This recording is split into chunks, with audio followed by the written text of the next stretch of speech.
Welcome everybody. We're here for Tuesday, February 25th, 2014 work session for the Board of County Commissioners, Pickens County. George Newman and John Ely are out of town. I'm sorry, John Ely's sitting right over there.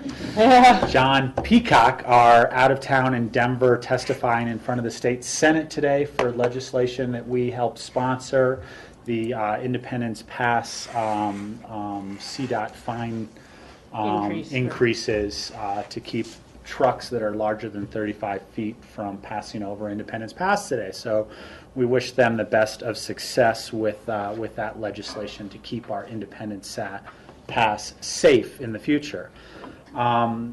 We do have a bunch of special meetings today, but we are opening up with a continuation of a discussion on our airport design guidelines. And we have Jim Elwood from the airport to lead off the discussion on that. Well, thank you, and good morning, Board. I think it may make a little bit of sense to kind of recall where we've been. The design guidelines were a direct request following the master plan that was approved in December of 2012 as a way to kind of follow up and make sure that any future changes to the airport really do have the community's values and the community's expectations front and center. So the staff took on a project to compile these design guidelines, which in essence will help keep the focus of the airport true into the future, and specifically have options to look at individual type projects as they come through the airport to make sure they're reviewed properly and that they really do kind of follow that culture and values of the community. So, but today we are specifically going to focus on a couple of things. One item in particular, since we last got together January 14th. As you may recall, at the January 14th work session, we went through the entire document and you gave us some very good details about how to move forward. Since that time, we've made those adjustments. We've come back through the design committee that you had appointed to work on this, the Citizens Committee. And additionally, we've had an open house in which we invited the public to come in and offer their comments. And a third kind of noteworthy step was that we talked through with the county attorney kind of the entire process. At that January meeting, the majority of the discussion items were focused on the process. So today, we're going to stay focused on that Chapter 5 process step. And Tim Malloy, who was contracted to help us through this study, will walk you through through that process and the changes that have been made since the last meeting. By the way, your comments were very good ones at our last work session. We took those comments back to the design committee, of which I've at least seen Meg Haynes behind me, who was a member of that, as well as Fred Mosher. So they may have some other thoughts that they'd like to offer, but the feedback that we received from the board at that last work session, I think was very well received by the Citizens Committee as well. And the Citizens Committee then went through all of the documents, encouraged some further clarification in some spots, specifically in this process stage, and we believe we've tightened that up, clarified it, and it's now ready to have the follow-up discussion with you. And kind of with that setup, I will turn it over to Mr. Malloy and let him kind of walk through some other key details that I think you should hear. Thank you.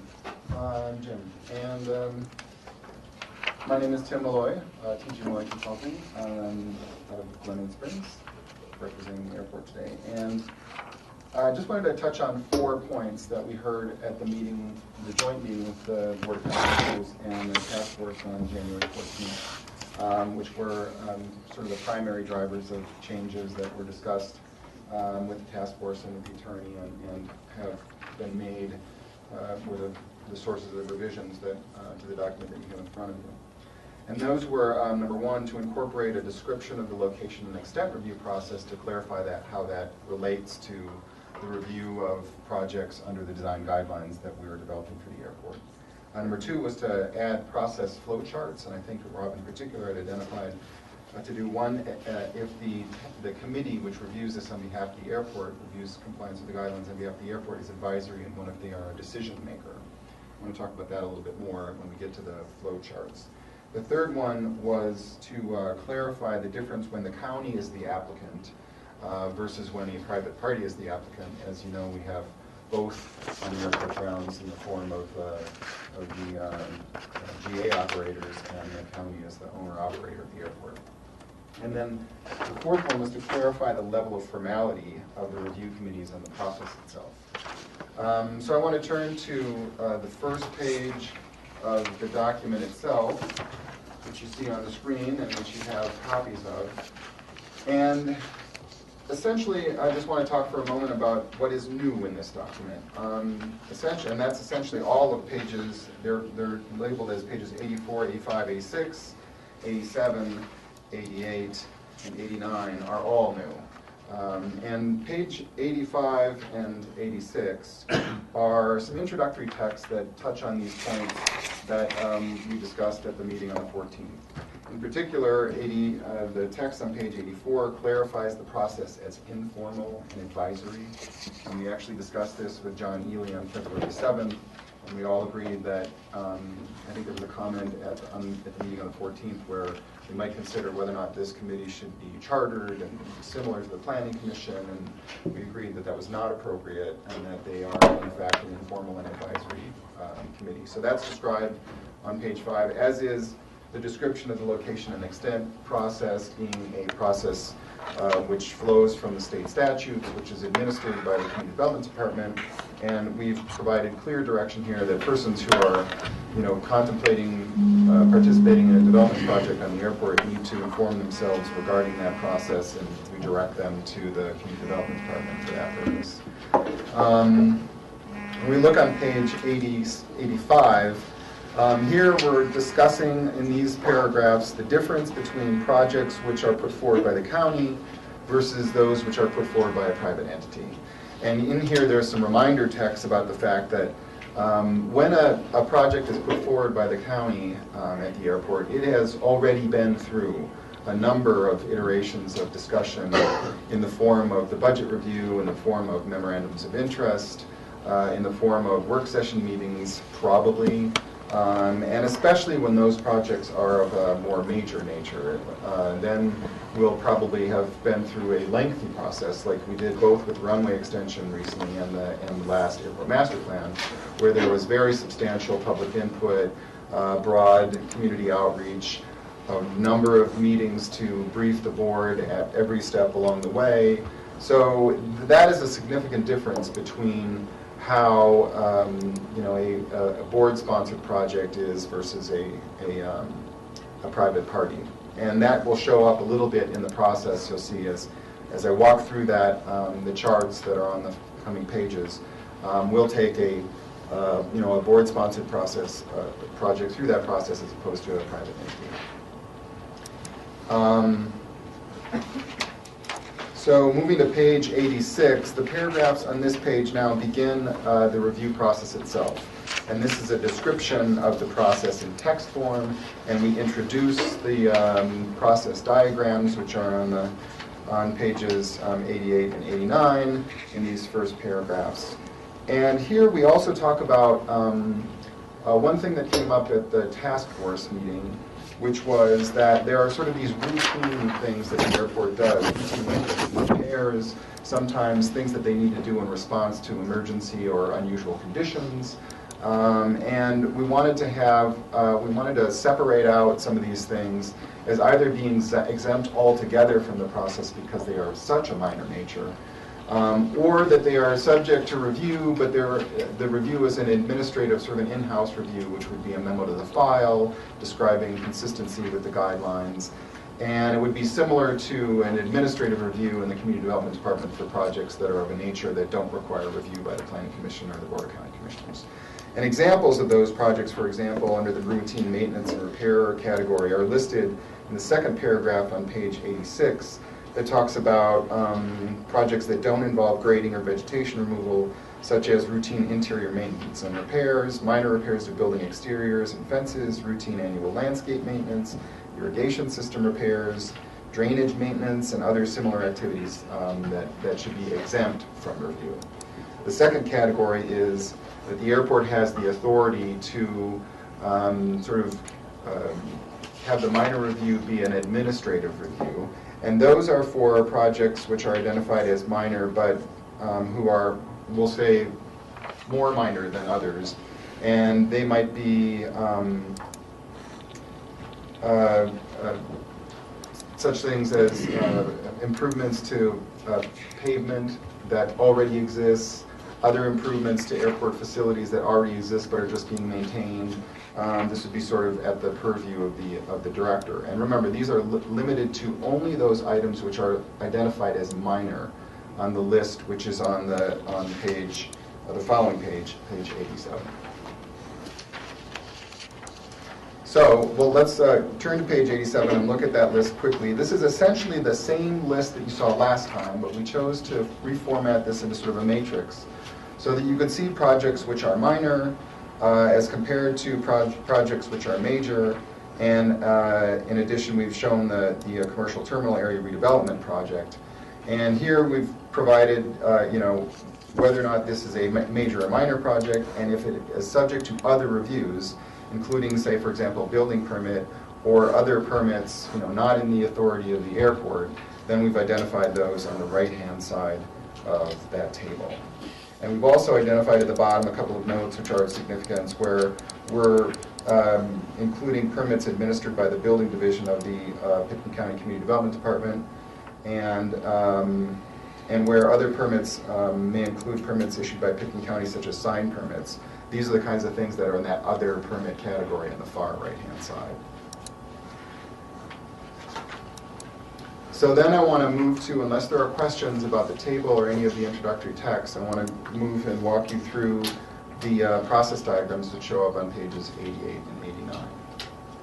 Rachel? Yeah, I do have a question. It relates to what you've told us so far, but then also certainly to the process diagrams.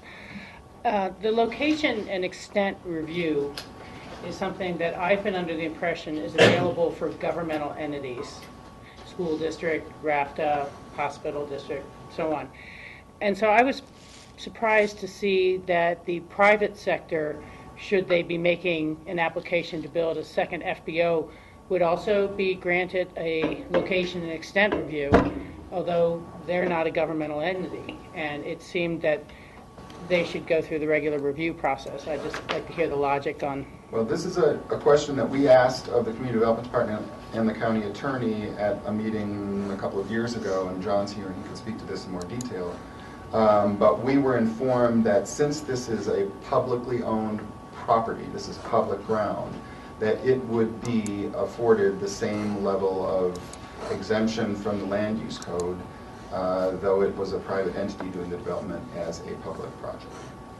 Okay, and I guess to follow the question further, my understanding again on location and extent, again, a RAFTA type of example, they say this is where we'd like the stops for the Velociraptor, and this is, approve it or disapprove it, P&Z, and then they can take that approval or disapproval and go forward and build. That they don't have to change the plan. So location extent is you try to find that it's consistent, but if it's not a denial like a classic denial from the P&Z that says, no, you can't do this. So I'm kind of wondering, where does the authority and the control lie with our board if on a private sector project application they get a negative from the P&Z? And I will talk about that when we go through the process. But the one thing that I do want to say is that the state statutes provides for an appeal. That's what you're talking about, where you can, whereas you phrased it, if you may get a denial, you can still go forward and build it. There is a process where you can appeal to whatever jurisdiction or government entity is deemed to be sort of the next level up. And it's sometimes a little bit unusual, as in the case I worked on recently where we were submitting an application to a county entity on behalf of the school board. And the appeal didn't go to the county board, for example, because the Planning Commission is the review authority on location extent review. It didn't go to the county board, it went to the state school district, the school board. So it is something that's defined in the statute relative to location and extent review. But we will when we go through the flow chart, we'll talk about how we couldn't imagine a situation where the board in the end wouldn't be have the final decision on anything of significance at the airport. And that is why we structured this process the way we did. So if you are ready for me to jump ahead and look at those. Just to clarify, Tim, so that's also kind of along the lines of the fact that we're the owner of the property and we're leasing it to somebody else. Right. So in essence, just like a tenant in a commercial building, they have to have their landlord as part of the applicant on the construction that they're going to do. That's correct. You know, in this case, Rachel, I think, speaking directly to it, I cannot envision, and John can give you the legal direction, but they would have to have that lease agreement with Pitkin County, which means that responsibility would fall on the elected board sitting at the time. And you would have every right to deny that lease if it didn't meet your expectations.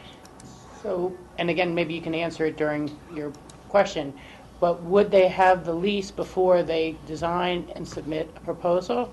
Or would they not have a lease until after they've had a project approved?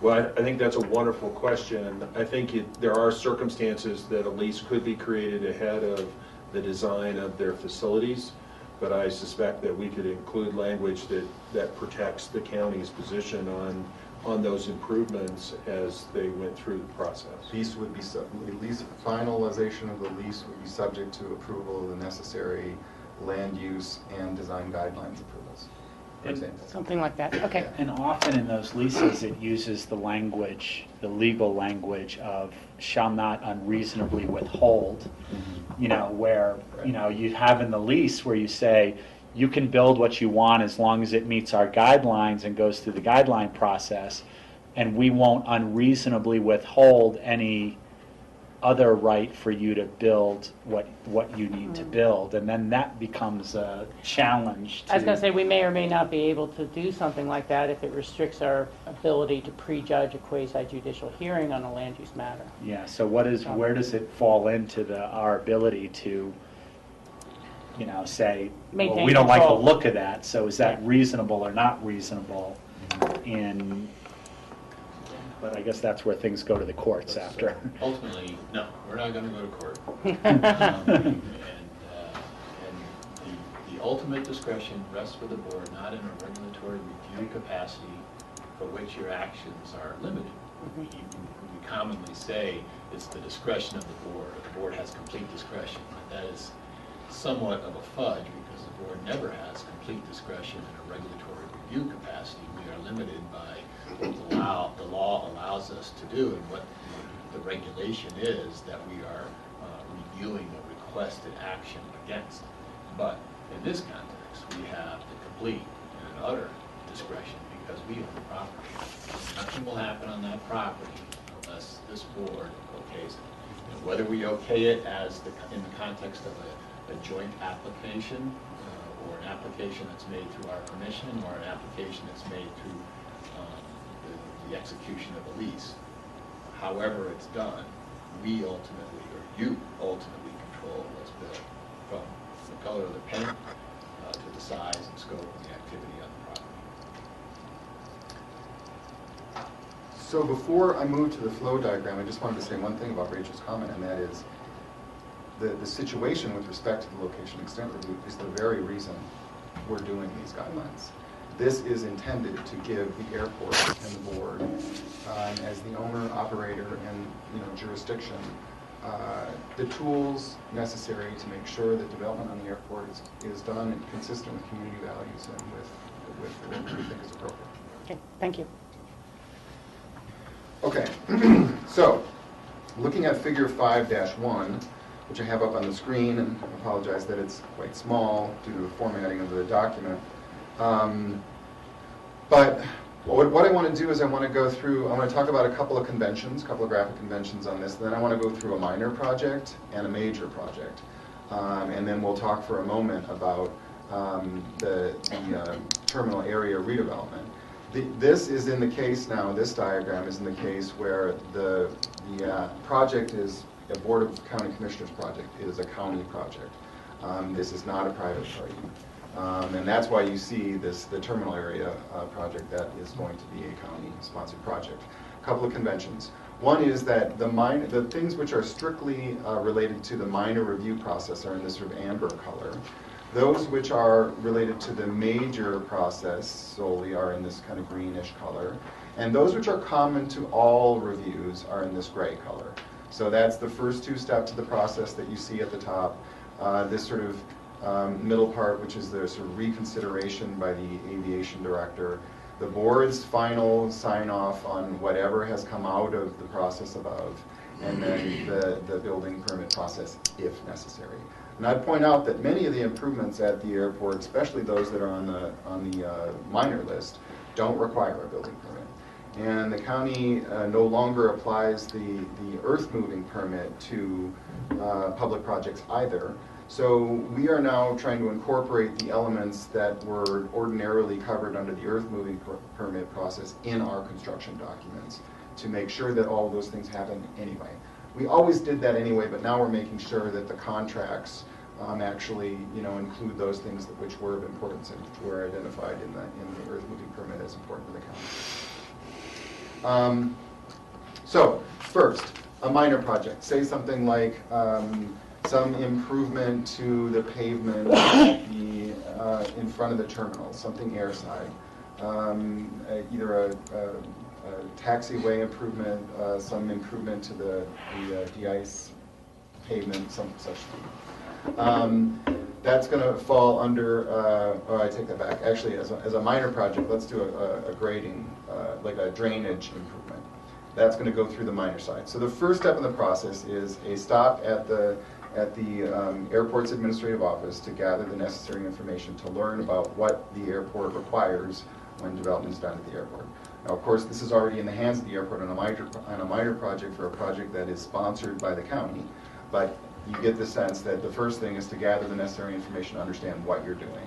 The next step in the process is to have a meeting with the airport administration to do two things. One, define, is this a minor or a major project? Two, what are you required to submit for us to be able to do an adequate review of your project? So those two things occur for all projects, and that's why they're in this sort of gray color. Then we go over here to the minor process. And the first part of that is to submit the application, have the county staff review it, make sure it includes the information that they requested at the pre-application meeting. The second one is that the county schedules a hearing, or a meeting actually, of the administrative review committee in the case of a minor review, which you see the components of that committee on the subsequent pages in the process, and includes the assistant aviation director in charge of administration, operations, and the facilities manager. And all of the committees include the airport's on-call engineering consultant. They are not a voting member, they're there as a resource. Then the next piece of the minor review is issuing a letter of findings. And then several things can happen. One is you've been found to be, your project has been found to be consistent with the guidelines, and therefore, if necessary, you go to a building permit process. If that's not necessary, then you go to prepare your construction documents. If this project is of a more significant nature that the aviation director believes it should be seen and signed off on by the Board of County Commissioners as the owner and operator of the airport, then it can be brought forward to the Board of County Commissioners at a hearing, in which case if it requires a building permit, then it would go to building permit and then to construction. So that's sort of the minor side. These are the options. If you have been found to be inconsistent, then there's two or three options. One is you can withdraw the application because you feel like you can't, make this work. You can redesign and come back through the process, or you can seek reconsideration. And the reconsideration, it goes to the Director of Aviation, and he reviews the information gathered during in the application and during the meeting, the notes from the meeting, and makes a decision as to whether or not he feels that it is either consistent and that the findings of the committee were in error, or it is inconsistent, and then in which case they go back through the process of either withdrawing and redesigning. If it's consistent, then it can go straightforward to the Board of County Commissioners and or through the building permit process, as would have been the case here on the left-hand side. That's not exactly what's being shown there, because if it's consistent, it has to go through the BOCC, or are you saying there are two lines, that one goes here and one goes there? Yeah, you could put an extra line here that says you're not required to go to the BOCC. This is a very minor issue. You can go, Okay. to the building permit process. Just want to make clear that that's what we're looking at. The one thing that I did want to say about this chart is it does look complicated because we're seeing all of the reviews on one sheet of paper. But if your project is either a minor or a major, you only really go through one of these lines. So the reason that it has a lot of connecting lines is because all of the options are presented here. So now let's do a major project sponsored by the airport, and that would be, as I mentioned earlier, some sort of project where there would be either grading, some drainage improvements, some pavement improvement, where there'd be grading, vegetation removal, other such things that we want to make sure surface water is handled properly, drainage is appropriate, et cetera, et cetera. So that would, the first two bubbles would be the same, and then the next three bubbles would be quite similar, except that you've been defined to be a major project. So the committee is different. The committee now is a 5-person committee and includes not only the 3 personnel from the airport, but also a planning commission member and 1 person at large, which is going to be part of a standing committee, if you will. But the process is the same. Submit the application. There's a meeting of the broader committee. They have some findings, and then there are the potential feedback loops of whether or not they are approved, found to be consistent, or found to be inconsistent. The difference here on this side is, if you're a major project, you're going to be subject to location and extent review. So instead of going straight to building permit review on this side, you see that we have this rectangular box here, and that is the location and extent review process. And depending on the outcome of that, if you're approved, then you go through to the Board of County Commissioners, to the building permit process and construction. If you're not approved, then you have the option of redesigning and going back through the design guidelines review process. And if you go to the Board of County Commissioners on appealing the location and extent review, and they find that you're not consistent, then it goes back through that process, and that's why you see this line on the outside that says, okay, go back, redesign, and come back through. In which case, if there's a major change, then you have to go back through location and extent review again. So that kind of tries to understand all of those, potentialities. So the last piece is the redesign of the terminal. I think I'm either running out of battery or, which is this sort of purple bubble that's off Your the finger's right-hand over side. it. Oh, is it? Well, there you go. See, it's always operator error.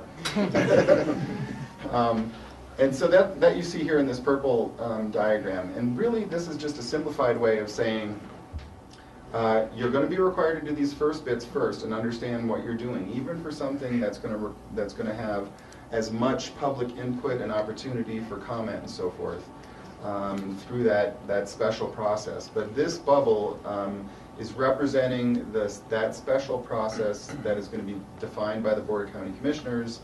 That's going to include, the selection of a consultant team, definition of the parameters of the process, the public input process. There'll likely be charrettes. There'll be, a process not too unlike what we went through for the master plan, for example. And then there will be an outcome from that, and the board will say, we've been through this lengthy process of design and understanding the terminal area redevelopment. We now forward that for further review. And that further review is going to now feed back into the review under the design guidelines. Presumably it's consistent because we've informed ourselves before we've started the project through the first two bubbles, and through the location and extent review, then back to the board for its final sign-off, and then building permit and construction. So that's the condition where the board is the applicant. The diagram on the next page is the condition where it's a private entity that's the applicant. And there's really only two differences here. One of them is that obviously there isn't any bubble for the terminal area. As we know, that's going to be a Board of County Commissioners sponsored project. And the other is that here we have provided the opportunity now for the Board of County Commissioners to provide feedback and input during this process of reconsideration of the decision by the committee for consistency under the design guidelines. We didn't have this before because it seemed inappropriate to have the board reviewing the decision of the committee on a project that they sponsored. But since this is now a project that is being submitted by some private party, it's not inappropriate for the board for the Director of Aviation to seek input and comment from the Board of County Commissioners on a question of consistency with the guidelines. Otherwise, this is essentially the same. And I wanted to point out, in response to Rachel's comment, that as I said earlier, we couldn't really imagine very many conditions, except for things which are so extremely minor that they really don't need the board's review, where the board wouldn't be the final stop in the process as the owner and operator of the airport. So you are going to see anything of significance before it goes to whatever ultimate, building permit or other permit may be required, and then on to construction, just as you have over all the years since I've been working with the airport. Rachel? Yeah, just to follow up, I really appreciate you going through it in that level. Let me ask one other question that may be obvious to you, but again, when we appeal various decisions, we often have criteria that is limiting in some level about the board's decision related to, was it an abuse of discretion, was it lack of due process, was it demonstrable error?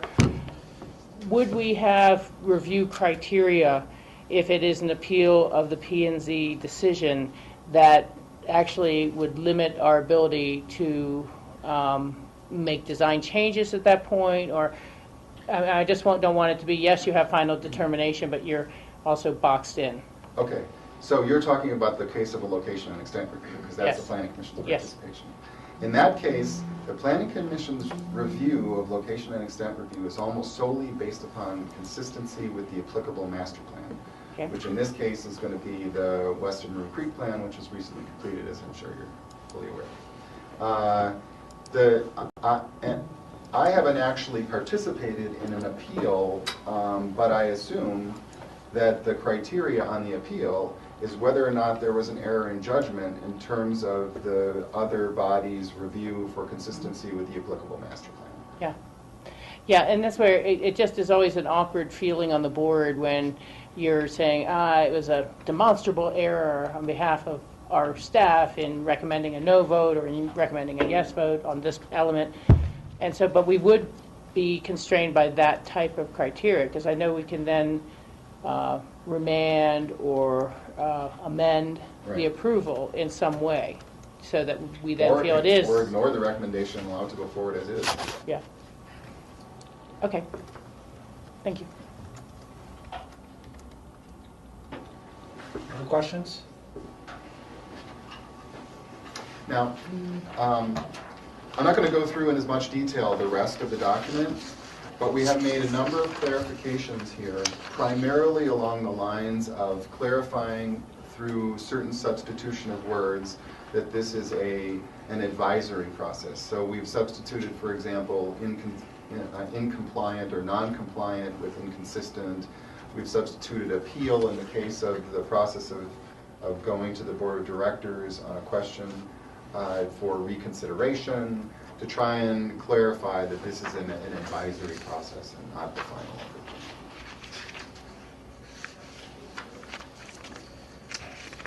Thoughts, questions on that? I think that was the big change that we were looking for, because it was different in two different places as to what that process was. And really the final appeal comes to an appeal to the BOCC decision or the building permit decision. Rachel? The one comment I would make, and this is just me really, but it seems that the draft Yeah, the paragraphs aren't really separated by a space in between, and it all kind of runs together in a I really, have the same complaint. This document was done in InDesign, yeah. and apparently it handles spacing, and I've asked that question a couple times myself. Yeah, it just So we'll really fix runs that. together, so take a look at that. I just want whoever reads it, who's trying to use it, Yeah. to find it easier to read, We'll and fix that. a lot is chunked together. Thank you. Steve? The picture is worth 1,000 words, and the graph and the flow charts are, really clear, and it's easy to follow the process. Good, good. That was our intent. Yeah, we tried very hard on that area, so thank you for that comment. Any other discussion on the design aspects of the airport? Jim, I don't know if you want to take a minute and give us a little update of what's going on at the airport this busy holiday season, closures or anything that we've struggled with, or anything that our successes that we've had out there. Certainly we had a major success mentioned last week with our recognition of all the emergency responders out there and the work that they did with the accident that we had, the unfortunate accident. Absolutely. I appreciate a moment to be able to do that. I do want to specifically recognize, before we go on to other topics, if we might, a couple of key issues. One is the design guidelines. The next step is that we'll be bringing it to you. It's scheduled for first read in April. So you'll see the entire document with all the feedback that we've received. I'd like to take just a note to acknowledge all of the citizens committees that have worked on this. Specifically in attendance today, Meg Haynes and Fred Mosher gave freely of their time and energy, and several of them are past offenders on prior planning projects as well. So they continue to give freely of their time and expertise, and we appreciate it tremendously. I don't know if they have a comment they'd like to help add to the conversation today, or It's just been a pleasure to be on this committee as well as many others and working with you guys. Thank you. I would totally agree, having been involved in the process for seemingly so many years. I'm interested to watch it continue and excited about what's happening. So I think that I tell Jim he often has the patience of Job to follow these slow processes and doing his homework. And I'm really impressed with Tim's work. Very good. Thank you very much. Thank you. Thank you for participating. well, thank you.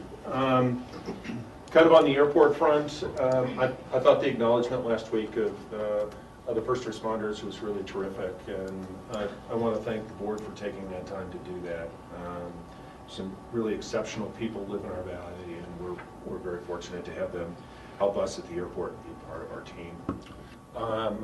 Probably the most significant news, and this is very much a positive, I think, is that we've started up what's called TSA PreCheck, which is an expedited screening process for those that are willing to go through some background information.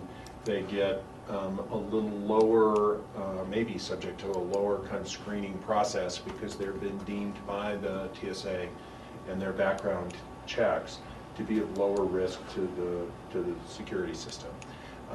That's a huge step for us. As many of you know, we've had some fairly long lines at our security checkpoint, and that we've asked people to get to the airport early. We have two significant pushes at the airport.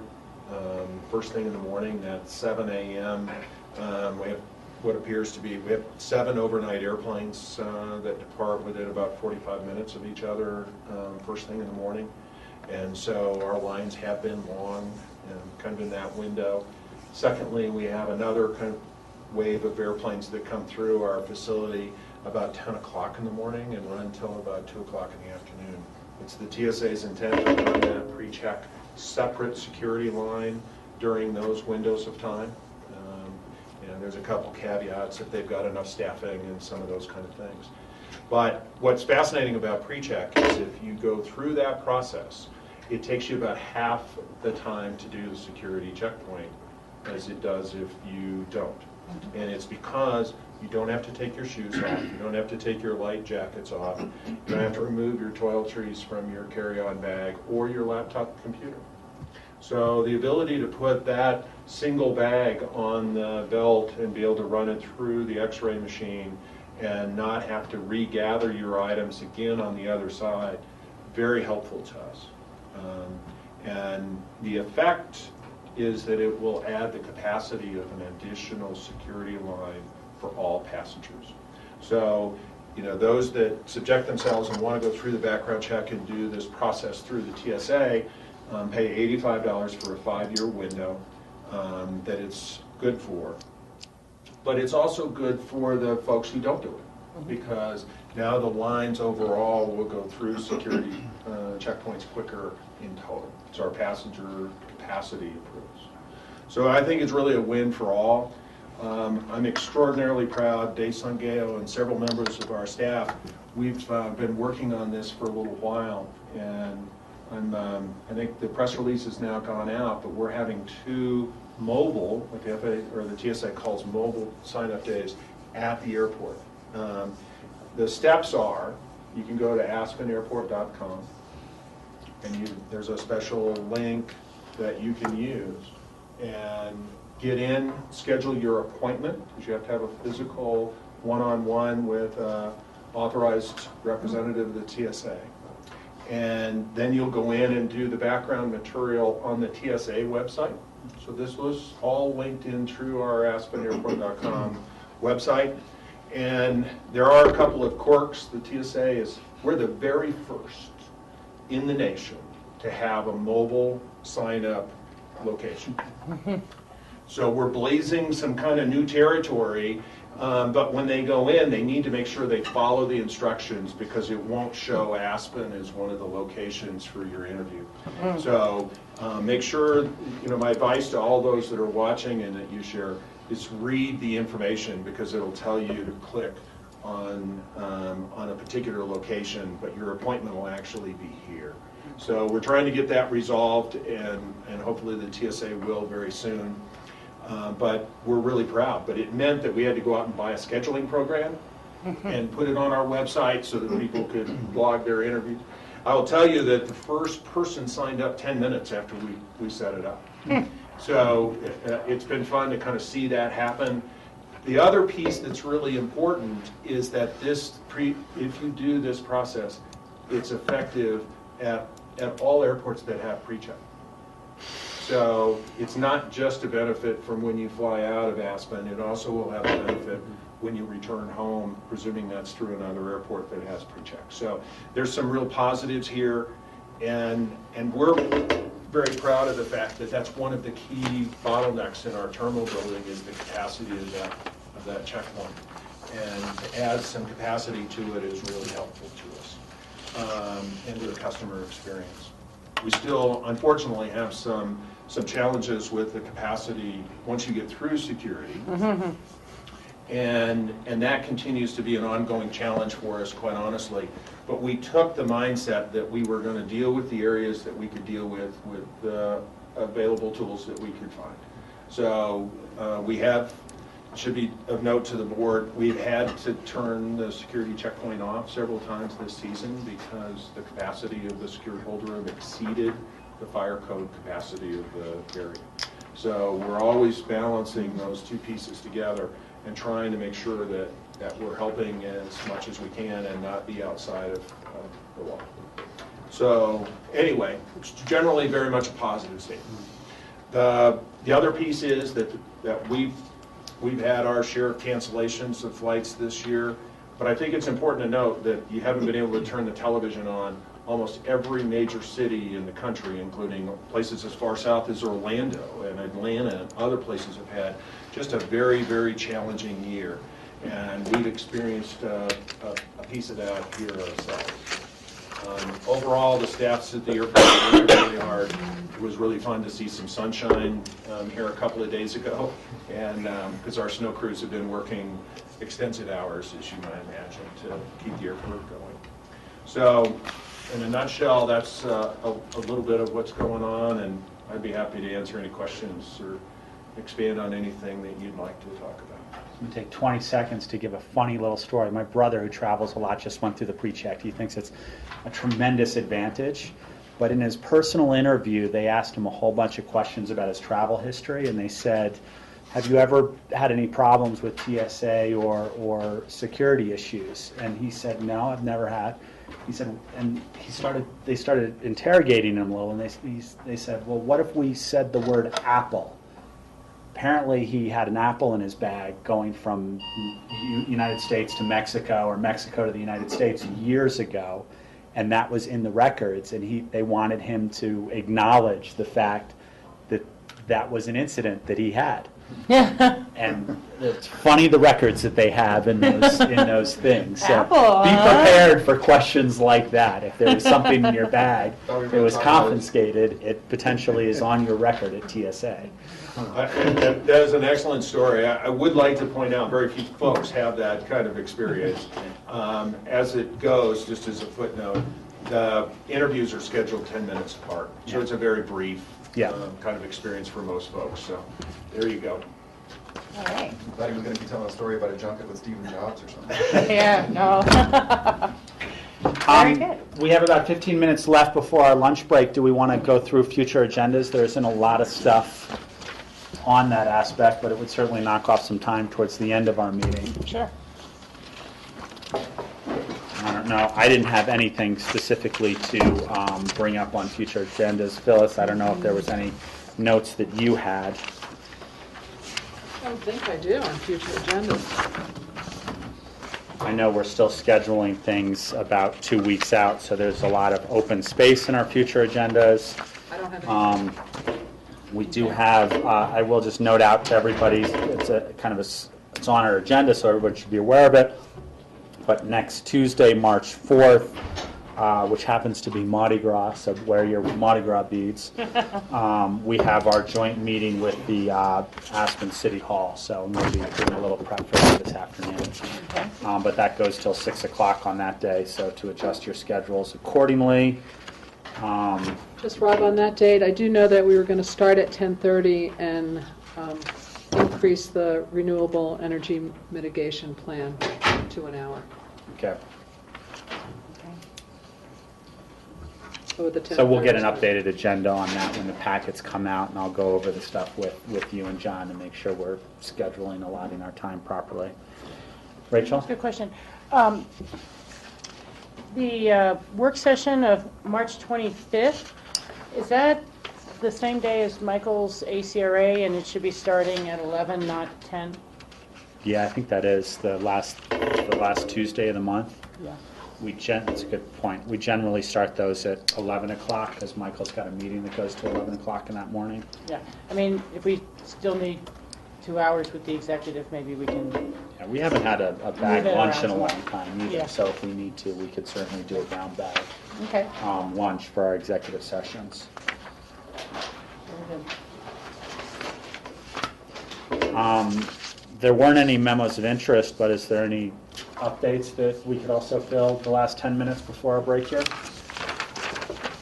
Well, briefly, both Steve and I testified on behalf of, in favor of Gail Schwartz's Senate Bill 23. It's a little bit of a follow-up to her measure last year, which was Senate Bill 19. People kind of keep saying, well, that was defeated and so on, but actually it wasn't. It was just amended down. Senate Bill 19 advanced a few components of ag efficiency.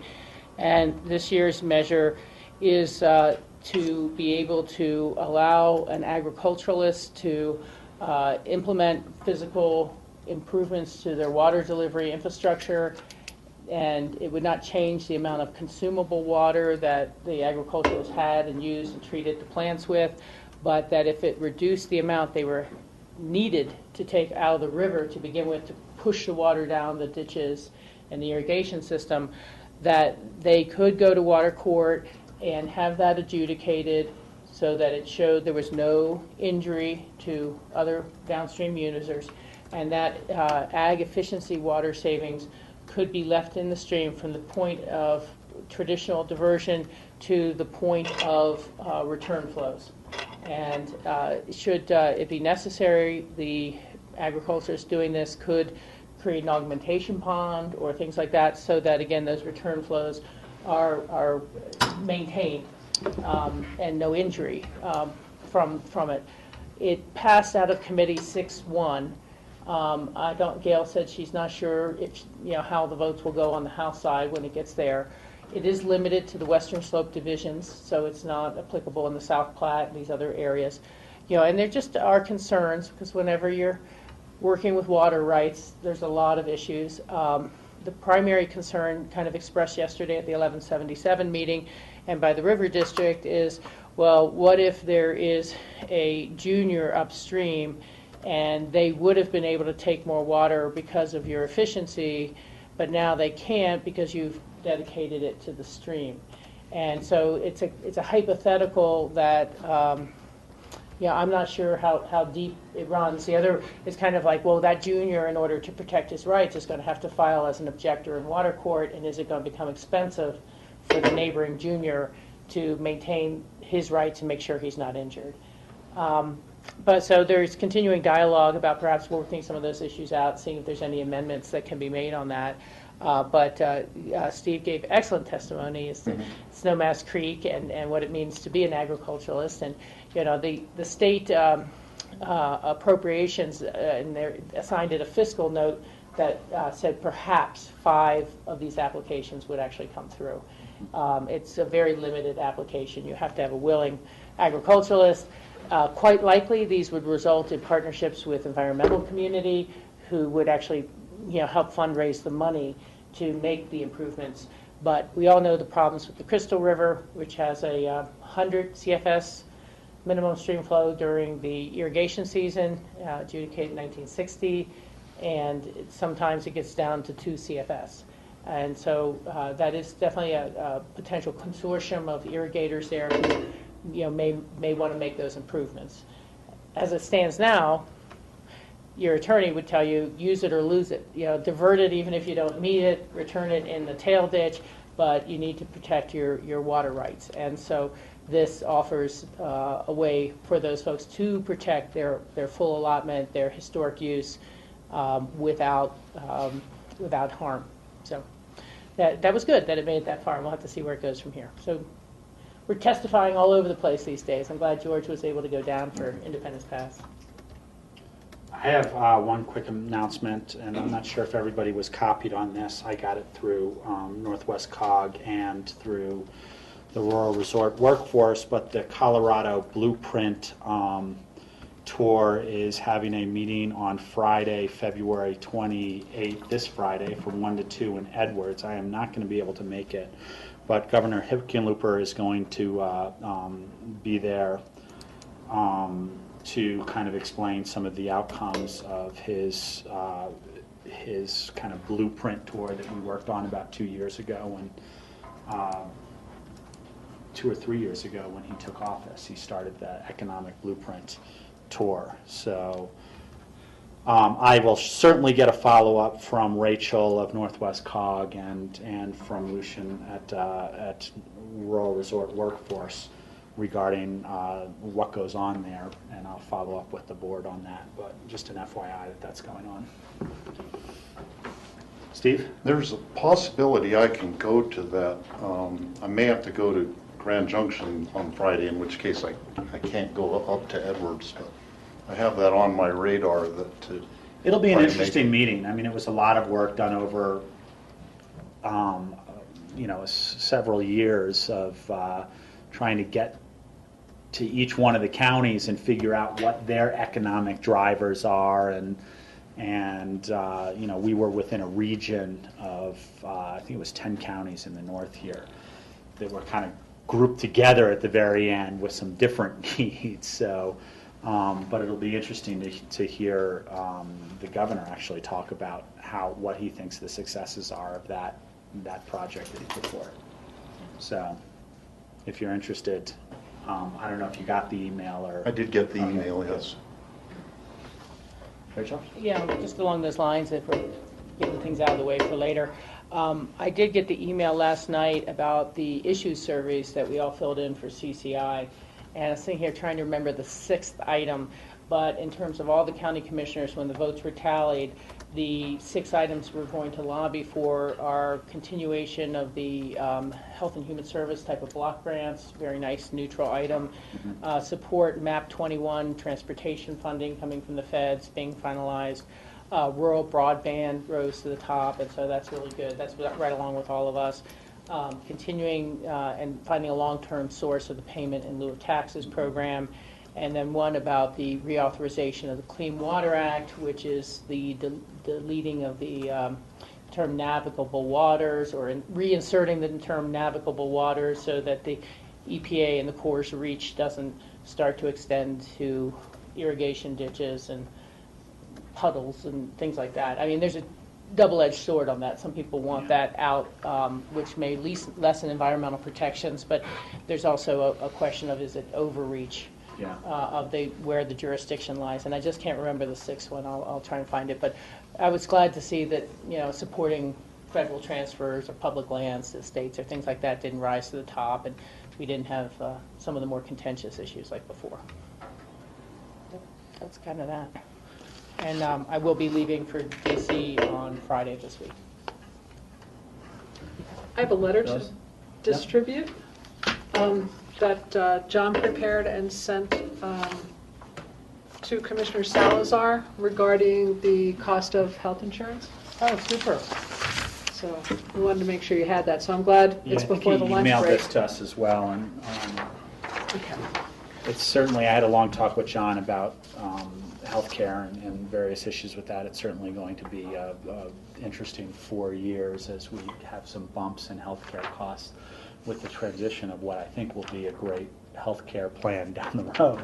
But nothing's without its growing pains, and this is certainly one of them, and we're seeing it here in the Roaring Fork Valley. Rachel? Yeah. If you could forward this letter to Commissioner Dan Gibbs in Summit County. He approached me at the CCI meeting to ask kind of what we were doing on this, and they were preparing a letter from Summit County. They're in the same rating region for policies as we are. And so I think they're just trying to see what could happen with kind of a coordinated support of some changes. And so I told him to please forward me the letter they were sending. I haven't gotten it yet, but if we have already sent this out, perhaps we could forward it to him. And I'm sure his address is through CCI or something like that. I'm sure I have it right now. Steve? I had a constituent here inform me that their health insurance rates actually went down drastically because of the Affordable Care Act. So it's not increasing everybody's rates. For some people, it actually is working the way it's supposed to. Yeah, that's the good news.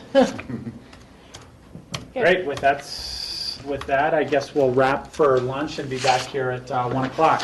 Thank you, Grassroots. Thank you, everybody in the audience. Thank you. Are we off the air?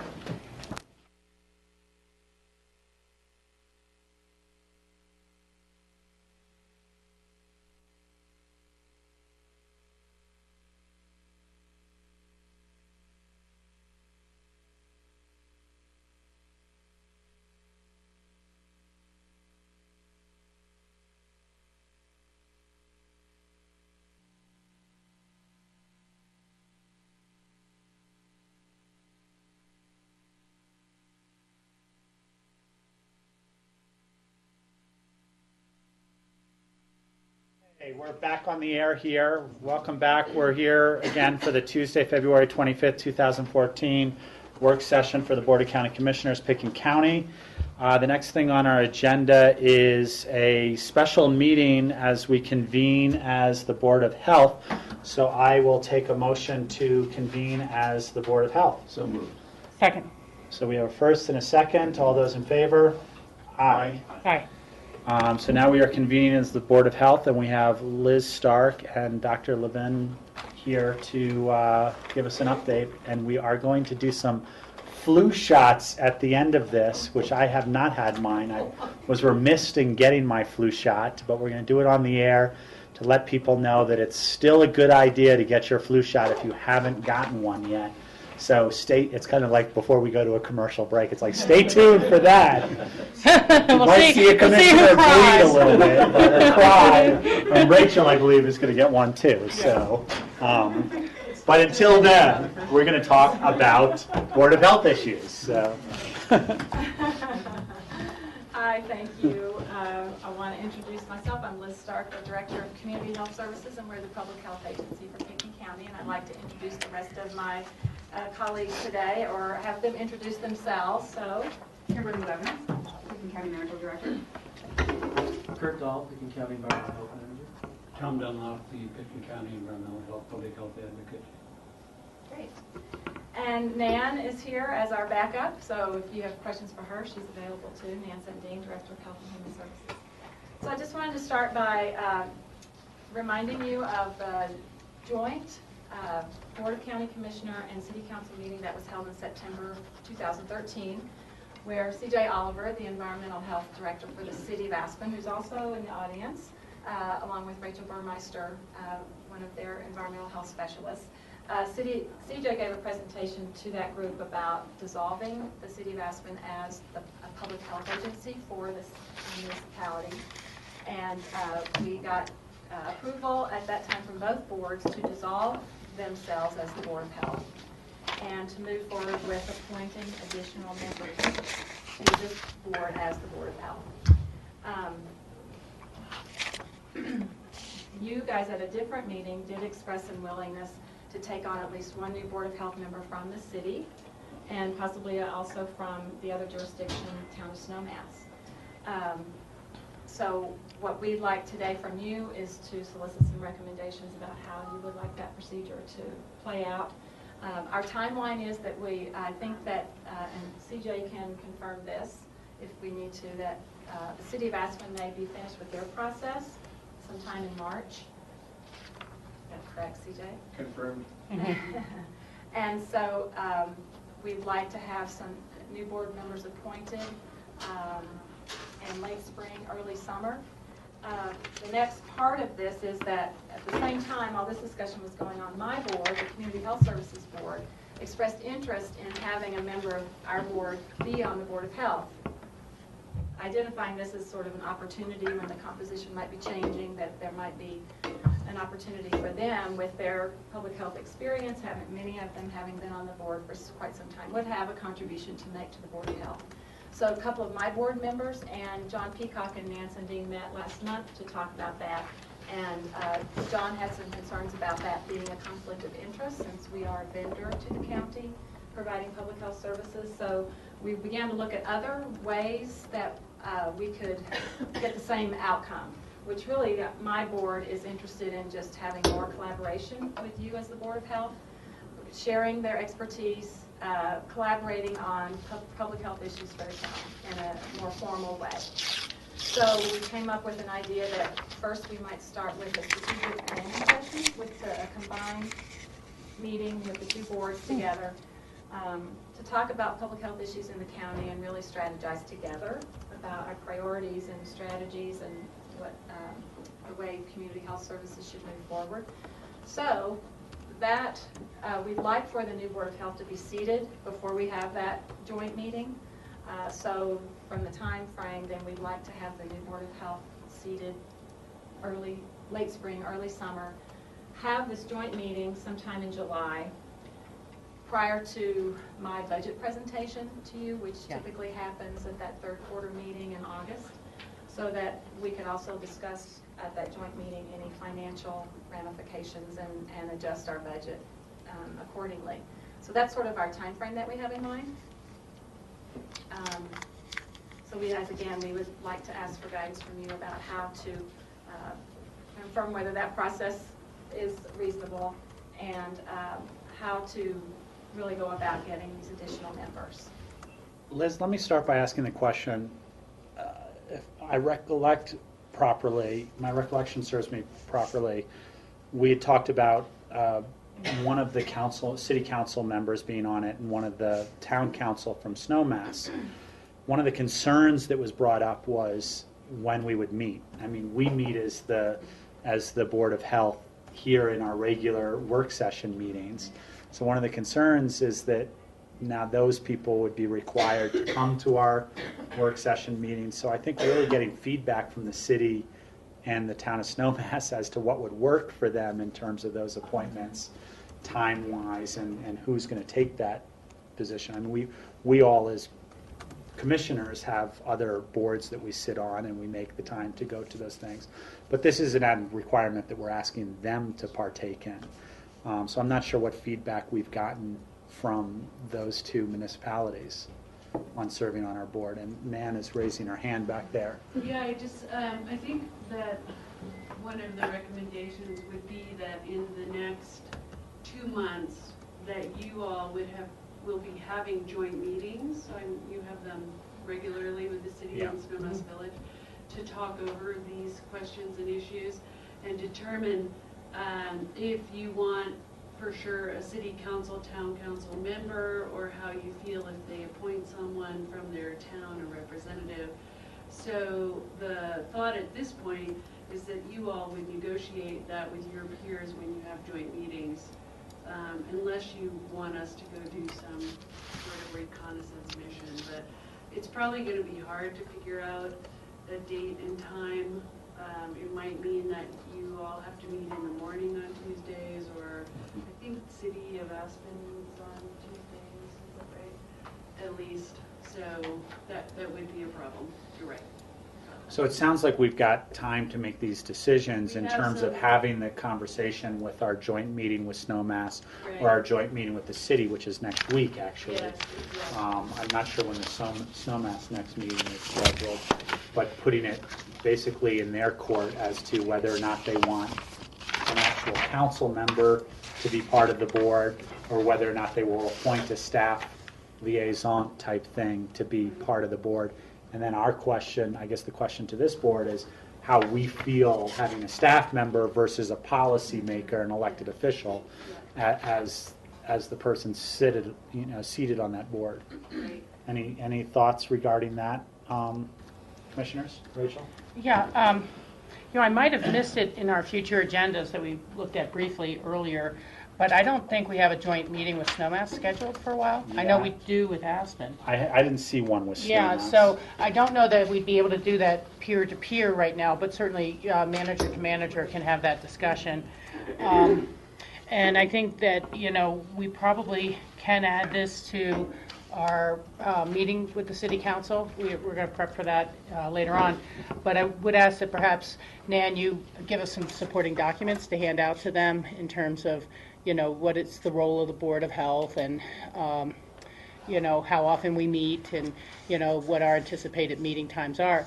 I mean, I could see something where perhaps we start having these, between 2:45 and 3:45 on Tuesdays, and then whoever's on the city can go over to their next meeting at 4 o'clock at City Hall. So, we might be able to do it without too much disruption to our schedule or theirs. On the question of who, at a certain level, it's more important to have someone who attends regularly than whether they're elected or not. But I do think our intention was that it be an elected representative, because there was so much discussion about the crossover between mandated health and human service programs and adjunct health and human service support groups and nonprofits that mesh with what you do. And we were hoping that there would become a greater understanding of those processes coming out of that by having more closely affiliation with the issues and the problems and demands of community health. So I think it's at least the priority ask is that it become a board member from both of those two boards. Council members, an elected official. Yeah. And I remember the conversation being just that with our Healthy Community Fund and the money that goes to support agencies that are reducing these costs, that have them be part of that conversation, would be helpful. But we can discuss it with the city and with if they absolutely can't, that would be different. But or maybe we could even consider an elected and an alternate to that elected position, and that way, if they can't make the meeting, they can at least have staff there. It also seems that not that we've had big split votes or controversies that, we should try to maintain an odd number on the total board. Steve? I would concur with that, to have an elected official.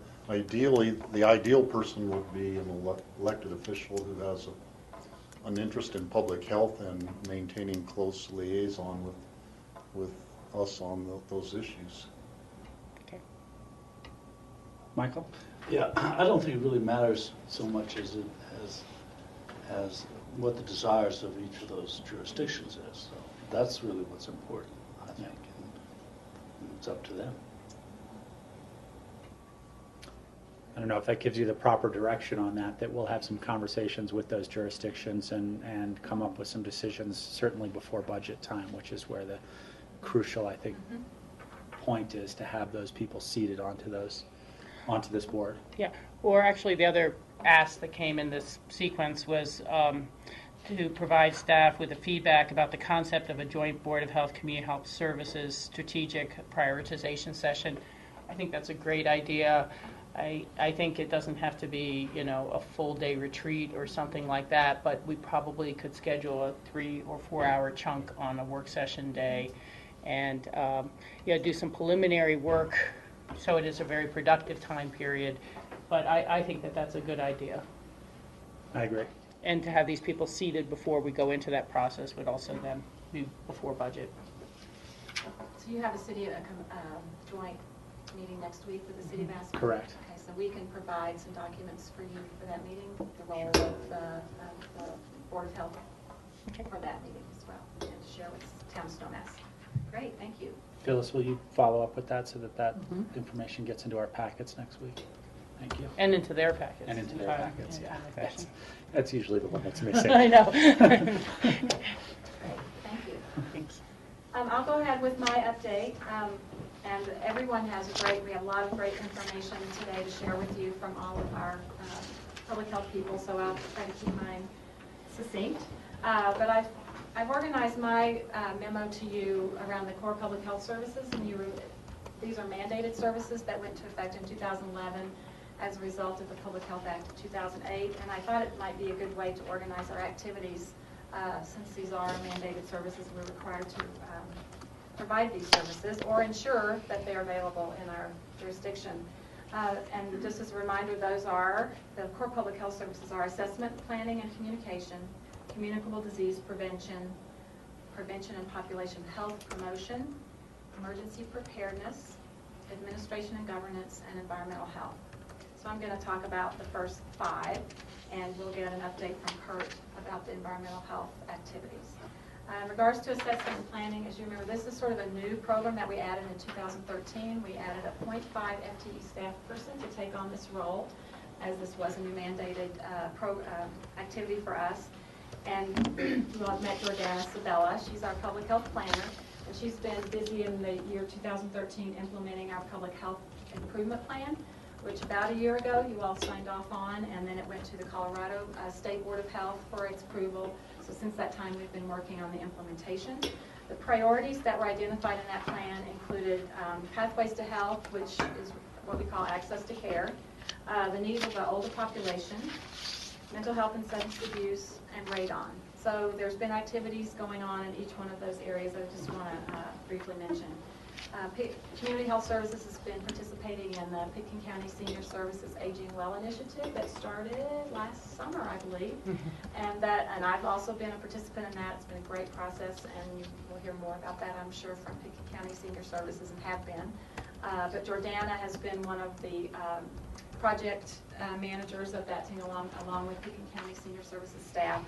And so we're anxious for that process to kind of come to its culmination in the spring and to have the rollout of the results of that at that time. So that's been a great process. Trying to tag on to our community initiatives that are already going on, so we're not reinventing the wheel and sort of getting in on the community readiness for some of these things. The work around access to care has been focused around the Mid-Valley Task Force, and that's a group of health and human services organizations that formed several years ago to really address the needs of making sure that the people in that Mid-Valley area have access and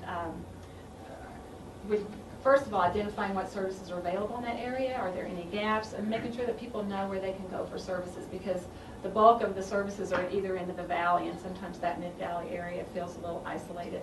So that group, there's a group called the Access to Care Task Force, and as part of that mid-valley, it's a subgroup of the mid-valley area. It's been focusing on 211, which is a website that is an information and referral source that helps people identify whatever resources they might need. So you can call 211 or you can look it up on the website, and organizations have been instructed through this task force over the last 6 months or so about how to update your information so that everything's current. So that's been a big part of the work of the Valley Task Force, as well as they performed a BOCC survey last summer, which is the Behavioral Risk Factor Surveillance System. And that's actually a national survey that's usually done over the telephone and has some pretty basic questions about health and human services factors. They did a mail-in survey and had a very good return rate on that last summer, and so the results of that survey will be unveiled to the Mid-Valley Task Force in the next few months, and that will help us really identify what the gaps in services are in that Mid-Valley area. So that was an accomplishment of that group. Community Health Services is also part of the Connect for Health Health Care Guide Health Assistance Network grant. That was a 3-county grant that Eagle County Economic Services has been leading that charge, and so we've been involved in that as well as part of our access to care work. For radon awareness, the City of Aspen and Pickens County Environmental Health have been working on that over the year, and also partnering with Garfield County. That's another example of great regional work. The City of Aspen has been giving out free radon test kits. January was Radon Awareness Month, and so they got the word out about that through the banner across Main Street and radio ads. And they will also be partnering with Garfield County this year to do some more do-it-yourself radon mitigation trainings for people. So they're very active in addressing that priority. We're just beginning this year to focus on the mental health and substance abuse priority. We all know that's a long-standing issue for us, and in light of our recent tragic events, we feel like there's a peak in community readiness and awareness to do something different. And so our role as public health will be to convene partners to begin to talk about maybe some prevention strategies. So Jordana is working on just making those connections and thinking about how to pull that group together and move those kinds of prevention concepts forward. We've also recently been invited to participate in the Valley Marijuana Council, addressing all the unknowns about the legalization of marijuana in our state. So we'll be at that table also, providing some public health perspective on that. Communicable disease and surveillance, we continually do this work day in and day out. Reportable illnesses are reported to us. Those could be foodborne, vaccine preventable diseases. In 2013, we investigated about 3 or 4 outbreaks, and those are usually in our school communities, and they're usually of the GI diarrheal illness nature. In those cases, it turned out that it was lab tests were negative, so there's nothing, no diagnosis confirmed. But when you have, several cases the same symptoms in the school environment, you consider that an outbreak, and it warrants an investigation. And also, it's the opportunity to educate staff and parents about prevention measures. So we were busy with several of those last year. Tuberculosis is one of the areas that we investigate. We had 2 suspect tuberculosis cases last year, and that means that they had a positive skin test and/or were diagnosed through some kind of a X-ray. Fortunately, both of those cases ended up being negative, but in that process, it's a lot of case management between our staff and the local physicians who might be managing them and the Colorado Department of Public Health's tuberculosis program. We also manage a lot of what they call latent TB cases, people that again have had some kind of a positive skin test and maybe have some high risk factors that would make them suspect for tuberculosis. So we do manage those out of our office as well. Dr. Levin is going to give us a presentation about influenza, our state of influenza this year, and hopefully if we have time a little bit about pertussis. So I won't go into that too much now. The prevention and health promotion core public health service, we consider that a lot of our direct service programs fit into that category. So that would be our immunization program, our women's health program, prenatal, women's wellness connection, and WIC. And so what I've just shown you, what I bring to your attention is the graph that I have in front of you, and you also have it in your packet. It just shows our numbers in those programs this year. This is the number of clients served, sort of a 5-year picture of how those programs have gone. And so in our immunization program, that includes all of our adult immunizations, children, and influenza is included in that. You can see a sort of a steady decline in those numbers over the last 5 years, and that's, I think, directly related to flu shots, that people can get flu shots most anywhere they go these days, so the demand for our clinics has decreased. And also we've seen a decrease in babies getting their immunizations with us, and we think that that's due to the fact that Mount Family Health Center opened up their satellite office in BOCC in the last couple of years, and that the good news about that is that families are going there and getting their well child checks and really having that as their medical home. Rachel? Yeah, thanks. Not to interrupt the great flow, but I think last year we discussed a little bit, is there any way for us to track or even get a round range or something from the Mid-Valley about how many childhood immunizations they're going, or even the supermarkets now that do the flu tests, you know, to have a general idea as to the overall immunization rate in the area. And I don't know if that's possible, if there's any sort of collaborative partnership with them, or if they're tracking the numbers that we could just get from them or something. It could be done. Yeah. We have physician offices who are giving flu shots, and as well as all the local pharmacies. So it would take some work on somebody's part, but it could probably be done. Yeah. I don't know if it's valuable or not, but just when we see our own immunizations going from above 5,000 to, you know, a little under 2,000, you'd like to think the slack is being picked up otherwise. And, you know, I got my flu shot last year at a city market, so, you know, I know that's happening, but it just, you know, and I don't know if it's more work than it's worth for information, but. Let me talk to some of our partners to see how we might get more local data. You know, I know that the state and the CDC puts out figures about the immunization rates generally. Generally, it's considered hopefully around 40%. They can get that high, but I don't think there's known rates. I haven't seen any figures of known rates in Colorado. No. I can ask around about that and find out if that's being done anywhere else in other local communities. Women's health or family planning, that program is staying very steady. I think, and then we've seen a slight decrease in our prenatal clients, and I think we explained that by during those recession years, that low-income population sort of moved away, migrated out. We're thinking that with the expansion of Medicaid, because that's the population that we serve in that program is Medicaid-eligible women, we may see a bump, an increase in that program due to that. Women's Wellness Connection, which is the breast and cervical cancer screening program for women 40 to 64, continues to sort of grow and sort of hover up there. That's uninsured women who are at 250% of poverty, which we think we have quite a few of in our community. Women who've been working in the service industry for a long time don't have insurance. Now that could change because now everybody should have insurance. But so all these programs we're expecting lots of changes in 2014, but we don't know what they are yet with insurance and the Affordable Care Act. And our hope is that our numbers will increase because we've built an infrastructure now to take their insurance and provide another option for them to get these basic preventive health services. So that's our hope. And WIC, as you can see, is sort of stable. So that's the good news, is those direct service programs are maintaining themselves other than the flu shots. Let's see here. Emergency preparedness, we continue to be the lead for the emergency support function number 8, which is public health and medical, and working with Pitkin County Emergency Management on developing that emergency support function. We participated in the county's, some of their tabletop exercises related to fire mitigation, X Games, convening with our partners, which include the hospital, mental health, environmental health, EMS, emergency management system, ambulance services. Who else am I missing there in terms of our partners? So those are our ESF8 partners.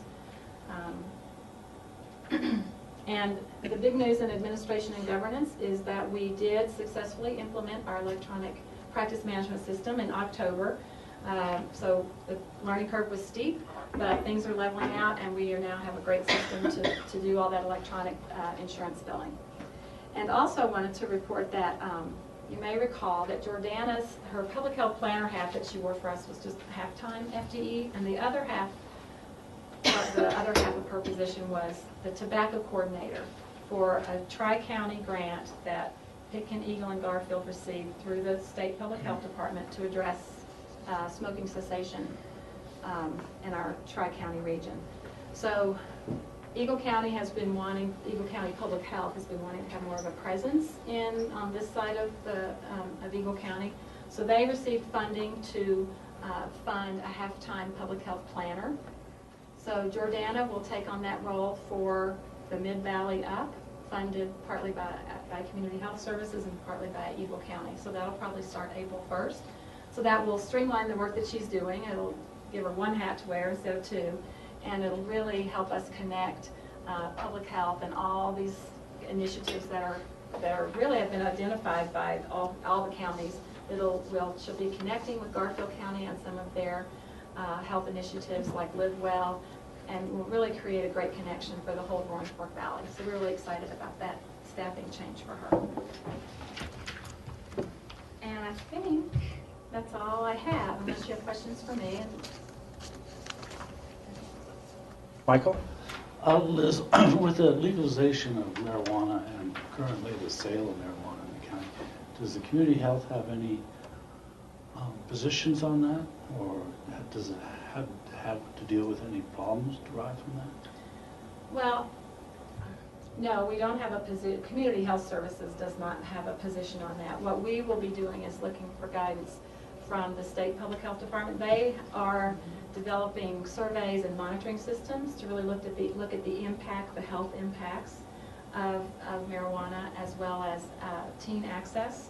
So I think our role will be just to provide that kind of data to our local partners about what's going on in the state, and helping us locally come up with strategies to prevent teen access. You know, that's the biggest thing, is that it's only legal up from 21 up. So nothing has really changed for our youth, but we know that access will increase. So I think that will be our role, is to provide the data about what's going on in terms of access, what are the health risks, and report those back locally. Rachel? Yeah. I am glad to hear the report that the implementation of the billing system seems to be going well. And I would imagine that we really are not going to understand the budgetary impacts until August or something, and maybe that would even be preliminary for this part of this year. But it was going to be the potential to recoup more for the services provided, as I remember. Okay, that would be very interesting for us to be able to get a sense of in August. And I'll report that just at our finance committee meeting yesterday, we could report just on 2013 year-end financials that even though we've seen a decrease in the numbers of people that we've served, particularly in our immunization program, our income has increased. And we can only relate that to increased reimbursement. Yeah. So I think we've already seen a little bit of that. You're right, we'll need a good year under our belts to really see, but it seems to be what's happening. And then I guess a little bit concurrent with this, you mentioned the Access to Care program and coordinator. Do you feel that many of your clients are taking advantage of that, or understand how to go and get connected with some health insurance for their families and themselves? Oh yeah, I think that the health care assistance guide program that Eagle County has put together has been remarkable, and how they've been available valley-wide. And I think they may report that Pitkin County's had some of the highest numbers of people that have actually enrolled into the Connect for Health and some of the insurance plans. So I think it's been very successful for Pitkin County, and particularly for our clients. We are seeing more and more of our clients coming in with insurance. Great, thank you. Steve? I'm wondering about the immunization program. Is that the numbers that you keep track of, is that the total immunizations of all types of immunizations, or is it more, is it just flu shots, or are there Tdap shots, or It's what everything. different kinds of immunizations do you offer? This graph is people. I think in your packet I did also include the number of procedures, which is what you're referring to, the actual number of immunizations. We provide every recommended vaccine for children. If you want to count, tell you how many there are. And every recommended adult immunization as well as travel immunization. So it's quite a big number of different vaccines that we offer. So this number is the number of people treated, but not the total number of vaccinations, because some people would have gotten multiple things. That's right. So in your packet, and I'm sorry I don't have it to show overhead, I did share with you those numbers. And if you look at that, back in 2009 during the H1N1, that was really what that reflects, is over 5,000 vaccines were given, and that was due largely in part to the H1N1 vaccines. And it's declined, you know, it's been a little more of a steady decline in the last 3 years. But so we are giving, you know, just a little under 2,000 vaccines a year of all those different types. Okay. Thank you. Okay, I'm going to turn it over to Dr. Levin. Thank you. I wanted to take this opportunity to talk more about influenza since we're in the midst of the season, although the numbers are decreasing now. And there's a couple graphs I'll be showing that will help look at some of the numbers. I do think it would be really interesting to look at total number of influenza vaccinations given in Pickton County. It would be a little difficult to collect from all the various locations that it's given, but it would be great to be able to see that if we can collect that. Anyway, this first graph, what we know now of the season, and this is fairly marked, that the peak in the middle was in the first week in January, the week of January 4th. There was a peak there which represented, and this is by week, this is number of influenza-associated hospitalizations by week. And we track hospitalizations just in terms of looking at the trend of the influenza season itself. We don't track, states are not mandatory for tracking adult deaths. So I don't have that data, but I do have data on pediatric deaths, which we've been tracking since 2004, and there have been none this year, which is great. Last year there were a total of 5 in Colorado, and there have been none this year. Pediatric is less than 18 years old. So this is the trend this year, peaked in the first week of January when there were 316 hospitalizations in Colorado. Comparing to the H1N1 2009-10 pandemic, their peak was 355. So we're actually pretty close to that. This is a really significant season. It's bigger than last year. Comparing to last year, there were total, and the season goes from the end of September to the end of May. So we still have quite a bit of the season left. Last year, there was a total in the whole season of 1,530. And this year we're up to 1,493, and that was the week ending February 15th. So we may have actually gotten above 1,500. We will, I'm sure, definitely surpass last year. So it's a big year. The CDC has looked at the vaccination that they put out this year, done a couple of studies on it, and they feel like it's a very good match to what they're seeing this year. This graph also shows you it's almost predominantly A. The red part is it is the same virus from the 2009 H1N1 swine flu epidemic. And then there's a small portion of H3, which is a A. And then B is so tiny you can't even see kind of the yellow portion here. Then there's a significant part that also didn't have subtypes pending. So we're looking at 98% is A, and of that, 97% is H1N1. So the virus circulating around Colorado is almost predominantly H1N1 from the 2009 season, which is really interesting because this has been circulating around since 2009, but this is the first year that that has been almost 100% of what we see. Every year is different. You never know what's going to happen. They always give their best guess as to what's going to happen the next year and try to match the vaccine with it. There's a pretty good match for the vaccine this year. The study that the CDC has done recently it thinks that there's about a 60% reduction in people who had the flu vaccine, reduction in presenting to their doctor with flu-like symptoms. So they think it's pretty good. Last year, B was about 35% of total, and this year it's like less than 2%. And part of that, there may be many factors, part of that, every year it's different, but this year was the very first time in the history of the vaccine, the past 30 years, that there are 4 components to it.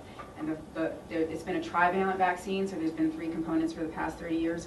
This year, they put out for the first time a quadrivalent, and it was an extra B component. So there are 2 A's and 2 B's, where there have been 2 A's and 1 B. And so maybe that was part of it. The quadrivalent vaccine, I don't know what percentage we gave out. It wasn't given to everybody.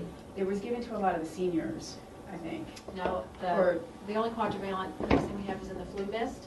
So most children were getting that quadrivalent. We didn't have, and those adults that received flu mist.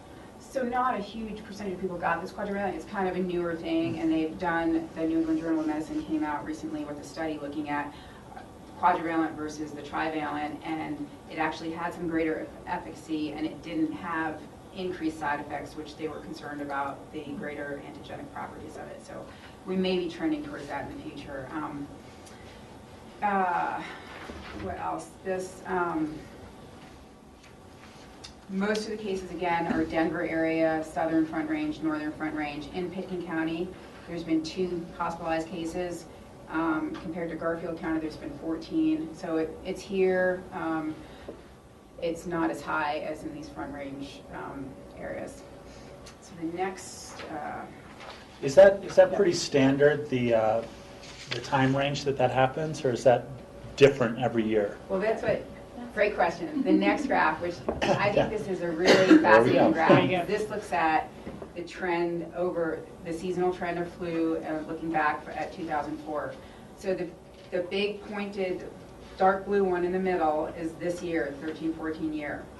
You can see this major peak in the beginning, very beginning of January, the first week in January, and then it's really been trending down. Below that, a lighter green one is last year. So similar trend, but not nearly as significant of a peak. And then to the right of that, all the other colors, you can see from the past years, from 04, really the peaks have been later. They've been about now, at the end of February. And that's kind of been the trend. If you look at some of those, it's a little hard to see in the graph, but there are some bimodal distributions. So we may be up for another peak. We don't know what's going to happen from here to the end of May.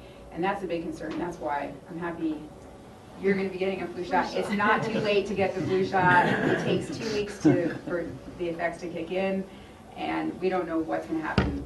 We hope that this is the peak, and it's not going to get, it's not going to peak like this again this year, and it will hopefully trend down, but we don't know. Now, the big eyesore is the outlier on the left, which is the orange, which is the swine flu 09-10 epidemic, and it peaked in October, which is a surprise to everybody. I mean, it just kind of goes to show every year is a surprise. We don't know what's going to happen every year. We have to give a best guess. But it actually peaked. There was a double peak in that. It peaked in the spring, and then it peaked in the fall, which is October, and then it trended off. So, so are we trending earlier in the year? Is what's going to happen next year? We don't know. So, but this graph is kind of interesting. H1N1, just a bit of history about H1N1. The biggest flu epidemic in history was the 1918 Spanish flu, and that was H1N1. And it killed somewhat, there's estimating between 500,000 to 700,000 in the United States alone, and 30 to 40 million worldwide, so it was huge. And then since then, there's been 2 major ones, one in 57 and one in 68. And since 68, this 09-10 swine flu is the biggest. And I think they're saying it killed about 12,000 deaths in the United States. However, again, deaths are not recorded by state, so the CDC kind of has to estimate that. The other interesting thing, I can give a quick little biology lesson before we move on, which I think is interesting. I don't know if people know what H's and N's are, and this is how we type flu. The flu virus is really, really simple, and it's a core. Inside it has gene segments, and on the outside of the core it has these proteins that are stuck on. And there's two major type of proteins. One is the H and one is the N. And the H stands for hemagglutinin and the N stands for neuraminidase. So the H protein is responsible when you inhale this virus. The H protein is responsible for it latching on to your respiratory cell. So it latches it on. And then the N the N protein is responsible for it cleaving it off. So it latches on, it replicates, it makes new ones, it cleaves off, and then it goes on to the rest of the body to do more destruction. So these antivirals that we have now, there's two major ones, Tamiflu, which most people may know about. The other one's called Relenza. But what Tamiflu is, it's a neuraminidase inhibitor, so it inhibits the action of that protein from cleaving it and letting it continue on in the body. So it's an antiviral. It doesn't actually kill the virus. It just lessens the symptoms of it because it doesn't allow it to spread. So Tamiflu is not necessarily a treatment, which a lot of people may think it is, like an antibiotic, which actually kills the bacteria. Antiviral, these antivirals just prevent the further spread of it. So it may, the evidence shows that it might actually decrease the illness by about a day and maybe decrease your symptoms a little more, but it doesn't actually treat it, make it go away. Anyway, on to this next graph. This looks at hospitalization rates per 100,000. So as similar with pertussis, the less than 6-month-old have the highest hospitalization rates, although they only represent about 2.5% of total hospitalizations. The highest rates are in the youngest ones, and that's what that's why pediatric deaths have been tracked since 2004, looking at their highest risk for death. And the next graph looks at all the age groups. Again, the youngest and then the oldest have the highest hospitalization rates. However, this season, because it's predominantly H1N1, most flu seasons, the highest rates are among the elderly and the youngest. However, because this year is H1N1, the highest rates of infection are among younger and middle-aged people. So from the 25 to 60, actually the 18 to 64, they're looking at that being the highest rates this year, but not the highest rates of hospitalization. So the demographics of this year's flu is still a little different from last year. What's that? Here's our Pickett County. Oh, here's Pickett County. Okay, great. So we are tracking, in Pickett County, we are tracking what we're calling influenza-like illness, which in itself is a diagnosis. A lot of times people present to the doctor and they have symptoms that are exactly the same as influenza, but can be many other viruses as well. And we have this bedside rapid test that it's not 100%, there's a lot of false negatives. So we don't know the exact rate all the time of influenza in the community. Comparing hospitalizations, we want to look at kind of what's prevalent in the community. So we're tracking what looks like influenza-like illness. So anyone that presents with symptoms that look like influenza, whether they have a positive or a negative test, are being tracked. Again, you can see this is a combination of Aspen Medical Care data and Aspen Valley Hospital data, and the peak it's similar peak. It's not quite as marked in terms of the hospitalization data, but similar peaks and trending downward. And then the next graph is, again, this similar peak in the beginning of January. So influenza-like illness in the community is looking very similar in trend to what the hospitalizations of documented influenza are as well, which I think this is really interesting to look at. It's kind of our best guess of what's out there. So I'm glad that they're tracking that this year. I think that's it. I wanted to just take a moment as well to follow up with what Liz was talking about with mental health issues in the community, with recent tragic events that have affected this community deeply. And suicide, I just looked a little bit into suicide, and Colorado does have one of the highest states, so one of the highest rates. If you look nationwide, from Montana down to New Mexico, it's kind of the highest rates of suicide. 2012, there were just over 1,000 in the state of Colorado, which is very high, and that was predominantly 810 of them were male, and 50% are firearm related. So just to get a little bit of a picture of it, and why is it that these western states have the highest rate? There's been some theories about geography itself and being in rural areas, not having mental health providers nearby, or not having adequate providers or network because of being in a rural area. And then another thought about it is that there's kind of a feeling of like rugged individualism, and I can take care of myself in the West, and people kind of not wanting to show weaknesses. Anyway, our two local organizations, the Hope Center and Mindspring, are working hard at this, and I think all of it just raises awareness. Unfortunately, it raises awareness because events have happened, and the focus is on prevention. And I just think it's one of the most critical issues, public health issues in this valley for us to look at and focus on. And I think that's all I really wanted to just kind of mention that and follow up. Any questions with Dr. Levin's presentation? Rachel? You were also going to give us a little brief update on the pertussis. Oh, yeah. So pertussis, I spoke with the Colorado Department of Public Health this morning. It's still basically considered an epidemic. The numbers are staying the same. There were about 30 to 40 cases last week. There's still have been no deaths in 2013 and 14 that have been recorded. The last death from pertussis was in 2012.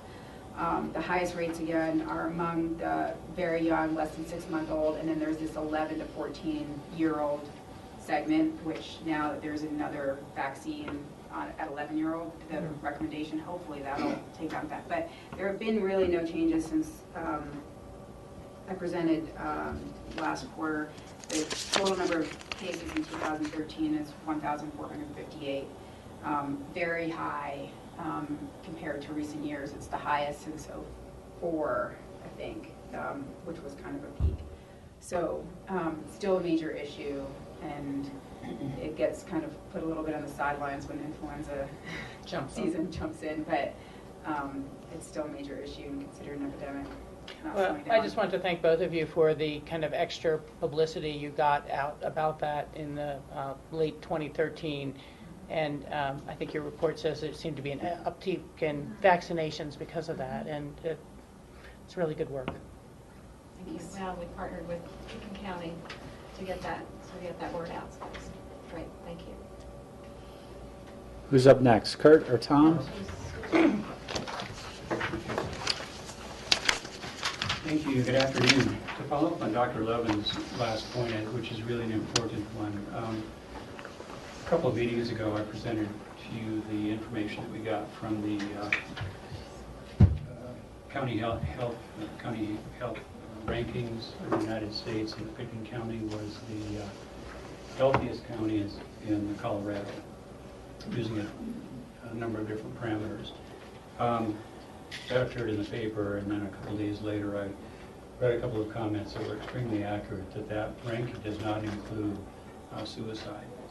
It includes other issues that we talk about all the time, but that's really an important point to understand, that we live in a very healthy and a health-conscious environment, but we can't be ignorant to the fact that this underlying event keeps going on. And so when we read rankings in particular, I think it's really important that we digest those a little bit deeper to make sure we understand what the numbers actually mean.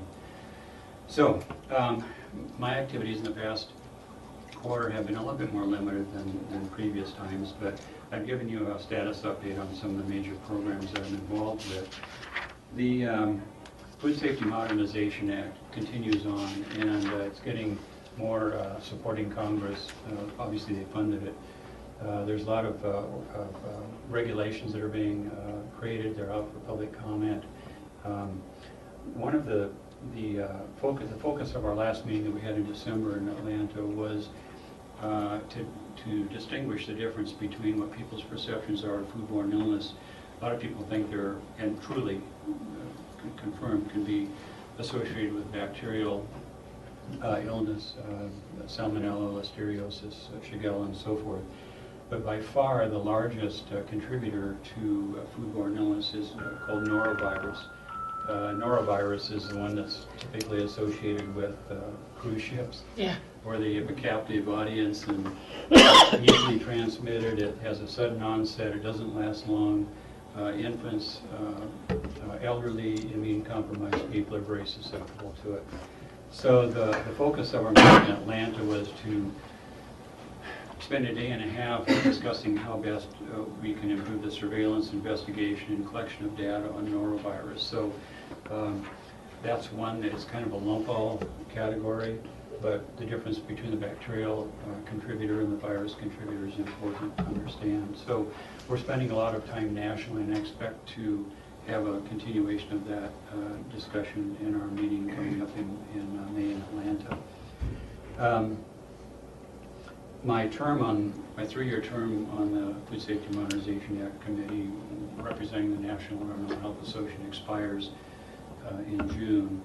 I have been informally confirmed that I would be recommended by that association and accepted by CDC for another 3-year term. And I had a conversation yesterday with Dr. Dale Morris from CDC. He was on a conference call with a bunch of us talking about food safety, and expressed an interest to have some of us who are already on the committee sit on. So I'll tell you how that goes, but I expect to be reappointed.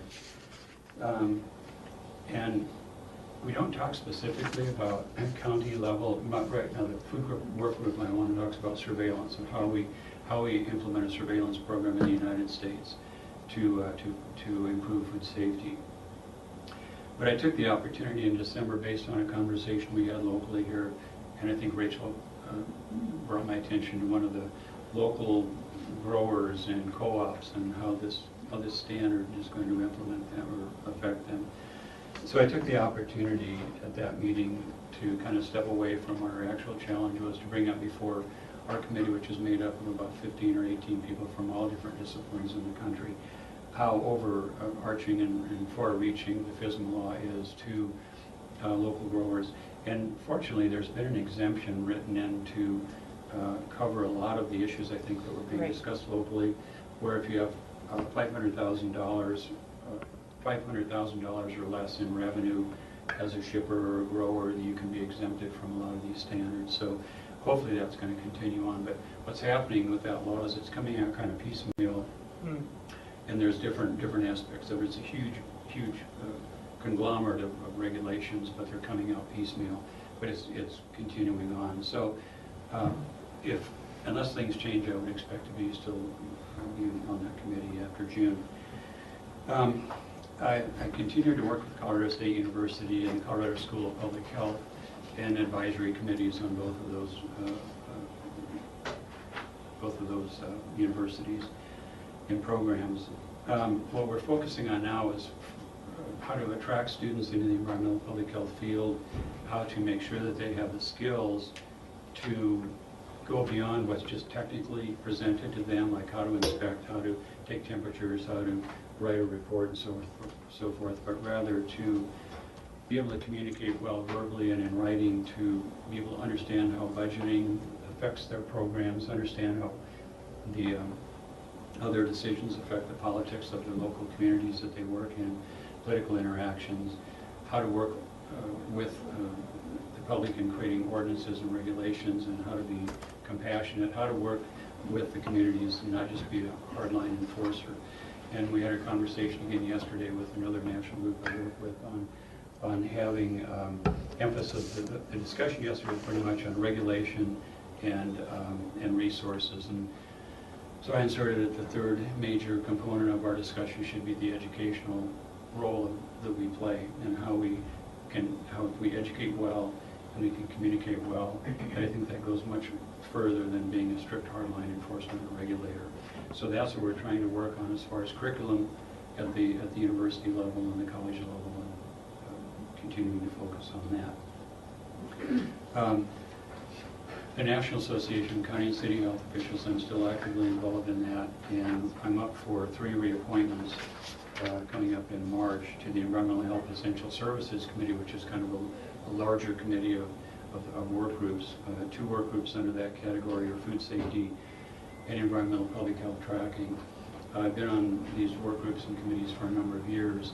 I'm hopefully going to be reappointed. I'm not sure if I will be or not. That's up to the executive director of that national organization. But through that appointment, I've been able to get quite a bit of information back to this board and to Kurt and to CJ and to Liz. I get quite a bit of information coming to me electronically, which I've been forwarding on, and urge them to tell me if I send them too much stuff. But some of it's relevant, very relevant to what we do here. Issues I reported to you on in the past that have been kind of concluded, or they're still moving forward. One was the Farm Bill, and that had a great significant overreach as well. It was finally signed into law. One of the biggest stumbling blocks to having that approved was the Supplemental Nutrition Assistance Program, or the food stamp program. That was cut by $8.6 billion, which was negotiated in a consensus agreement. But at least it's off the table at this point. Other issues that we talked about before were e-cigarettes and fracking. Those are still ongoing, and e-cigarettes are becoming more of a public health issue because there certainly is a nicotine component to it. It may not have the thought is that the major tobacco companies, the reality of it, the major tobacco companies are getting behind e-cigarettes. The thought behind it is that it's a way to innocently draw children into thinking they're not going to become addicted to something, and just the mechanics of having an e-cigarette in your mouth and in your hand, and then there is a chemical component to this, the stuff that you put in there, and you light the little furnace in it, and off you go. So it's not the thing that I think is initially marketed. There's concerns now about how to regulate that, and I think that the FDA in particular is way behind the curve. It's gaining huge momentum with many elements of our demographics, especially our younger people. People are trying to quit smoking. It's an alternative to that, but there are certainly discussions now about including e-cigarettes in ordinances banning smoking in public places. So we're following that one as well. And the last thing on my role as a member of the Colorado Foundation for Public Health and Environment, we just signed an agreement with, it's a nonprofit, it's the Patient-Centered Outcomes Research Institute, which is very interesting to us on a public health foundation, where it's an encouragement to engage patients and other stakeholders to have a very strong and communicative voice with medical research that's being done, and to be able to help in the design and the development and the implementation of medical research. And it actually is part of its funding comes from the Affordable Care Act, so it's all part of that bigger pocket of medical money that's coming forward. Colorado our foundation was the first in the country to sign an agreement with the PCORI, and just if you're interested in it at all, I gave you the web page at the bottom on the last page here just to Google it and kind of get an idea what it involves. But it's the trend, and medically what we have heard from the foundations is that it is being accepted well by the medical community because it's going to help in creating focused research on problems that people are actually experiencing and helping to design interventions more effectively. So why don't I stop there? Kurt? It is 2 o'clock. We're going to go a little over on this one. We've taken care of our memos of interest in future agendas, and I definitely don't want to miss getting my shot. Okay. So, but thank you. give us the rundown of the environmental health side of things here. Okay. Really quickly, so air quality, if you've been following in the newspaper, the State Health Department passed the proposed changes to their air quality regulations concerning BOCC emissions and ozone. That was passed effective for the entire state. That was a piece that there were several arguing that those emission regulations should only be effective in the non-attainment zone on the Front Range. The Commission went ahead and passed it for the entire state. I have not read the regulations. My understanding is they are, with a few changes, the proposed regulations that came from the 3 largest producers along with Environmental Defense Fund, They had proposed a set of regulation changes back in November, and those are the ones that are, for the most part, in effect with a few small changes. We were part of the local government coalition. We did have some additional changes we thought should be made to those. The only one I'm familiar with that the commission agreed with and went ahead and changed was the LDAR inspections, leak detection and repair inspections, are going to be phased in quicker for the larger producers and the smaller producers. The original proposal was for January 2016 is when they would be in compliance with that. The changes are now that they larger producers will be in compliance with that July 2015, and the smaller ones January 2016. But other than that, I believe it pretty much remain unchanged from what was recommended. Consumer protection, since I've written this, we are about 50% of our inspection status for the consumer protection contract. Still have not heard anything about a bill for changing retail food fees. That's something CCI is working with the Colorado Restaurant Association on. I do feel pretty confident that what we'll see is a change in the fees and not taking the fees out of statute. It doesn't sound like there was political support for that. And I believe the Colorado Restaurant Association wanted to leave those in statute for consistency from county to county. I know they've argued that in the past. So as soon as we hear something about that, I know you will have some interest in that as well. But I haven't even seen anything on the bill yet. So. Did you want to comment on that, Richard? No, I was just going to say, I would say I may have missed something at CCI when I went over to testify, but I don't think it was discussed at the last set of meetings. Okay. On-site wastewater. Our new construction permits, we were 150% in 2013 over 2012 for new permits. And I expect we'll probably be about that same level this coming year based on where we are with our permits right now, and from what I'm hearing from the building department and planning department, seems like we're going to keep about that pace at this point. Use permits last year, we were at 130% of numbers over 2012. Again, I don't have a good feel for where we'll be, but I wouldn't be surprised if we're somewhere around there as well. We'll probably sustain. That's based on remodels and sales of houses. Those are inspections that are done of the system during a sale or remodel of a house. The other big piece with on-site wastewater, I've talked about it, we have regulation changes that we're doing with those. As part of the process, I have to come back to you guys as the Board of Health and we'll adopt them, but prior to that, they need to be sent to the state. To the state, they're based on state regulations, and the state has an opportunity to comment on them to ensure that they actually meet the minimum requirements. But we do have a couple of opt-ins. So probably 2 weeks' time, I'll come back to you guys. I want to make sure that the path I'm headed down with the opt-ins that you guys agree with me on, and that the pieces that I want to do with those we're in agreement with before I send it to the state. Get it back from the state, and we'll then bring it for you guys. We'll have a first hearing, and we'll have a second reading as well. In the meantime, with all that, we need to get the contractors together so that they understand that we're having changes made in the way we are going to operate. So Eagle County will capture some of that. They've already got their set up. We'll probably have our meeting set up with our contractors here in the next couple of weeks. And Garfield County will as well. So hopefully we'll get everybody captured there so that there's not any surprises. I think overall those changes are great, and I'm really excited to finally get to move forward, because this is something that the state changes took 15 years to do, and I've been involved in the last 5 just trying to get them done, and it's something we need to move forward with, doing a better job with managing the OWTS program. So gray water, I've been following and working with, there are 2 groups right now, an implementation group and a technological review group with gray water. I was really excited with the possibility that we might be able to start to use gray water. One of the pieces that's come out of both of these is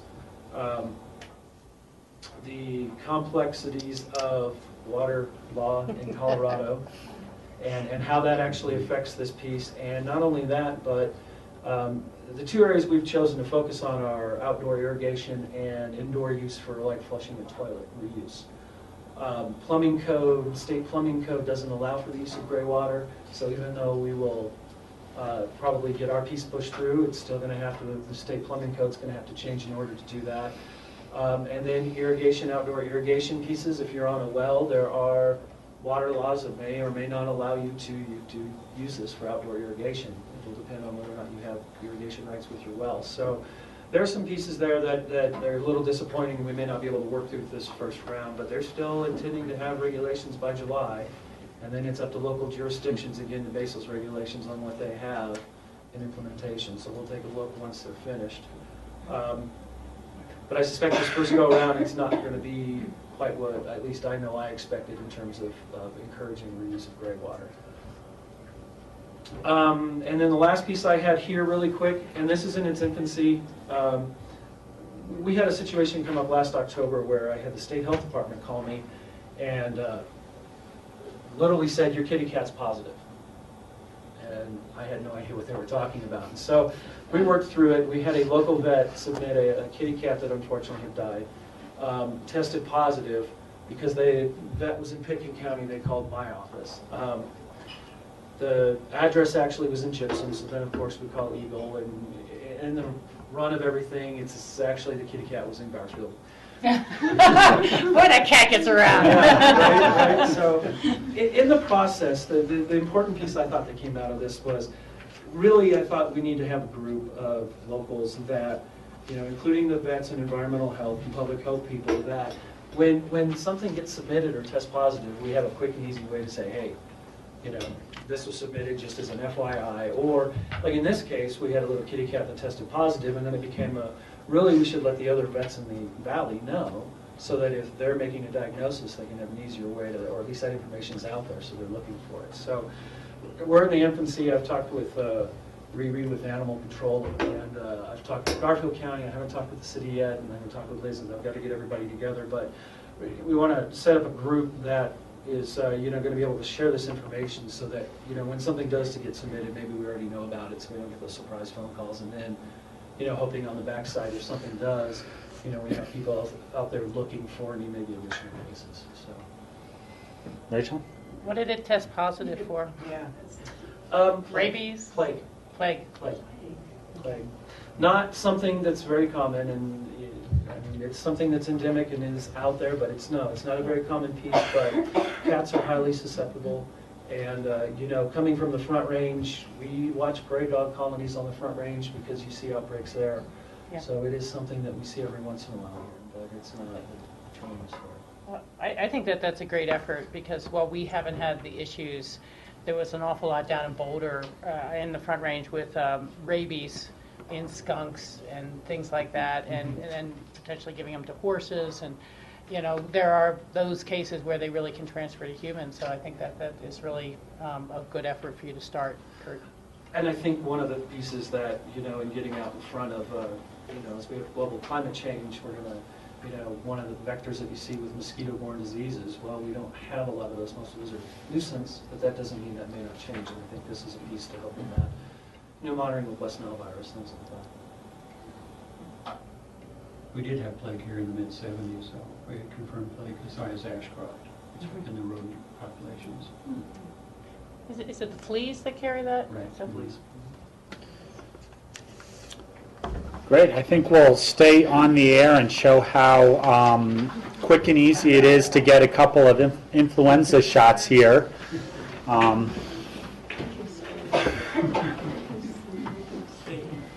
on the most. Here. Should we get 911 on the line just in case? Yeah. Right here for the cameras. All right, so here's your vaccine information sheet. Rachel, you're getting one? Yep. And then I just need for you to you can just put your name on it and fill out the back. And you don't read the message and everything else. Oh.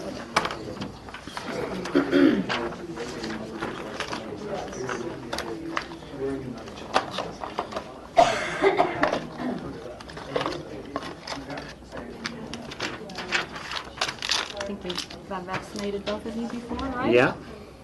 And we It's your upper arm, somehow or another. Gotta go this way.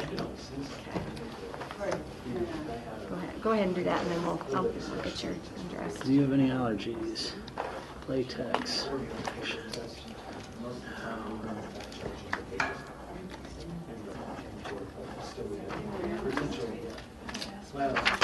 Did we just do the county? Did we do, no, did we do the county? We did. I missed you in November. Yeah, I missed it somehow. Okay, very good. Your arm will be sore today or two. Give you the flu. Hey, Mom. See, I'm taking care of myself. There you go. I like the shoulder. Yeah. What? Oh, I get a fancy Band-Aid too. There you go. Okay, Rachel. Okay, and I don't know if I have my insurance information. That's okay. We have an arrangement. Yeah. All right, here we go. This is painless and fun. It's fun not to get the flu. Put that way. Hang down. Okay. Here you go. Okay, hold your shirt That up. was my shoulder there, Rachel. Yeah, well, I'm glad I'm not as brawny a shoulder as Rob. Oh, yeah, okay. You're not allergic to eggs. That's my main thing. Yeah. You're No. You've had flu shots before. No. Very good. Okay, here we go.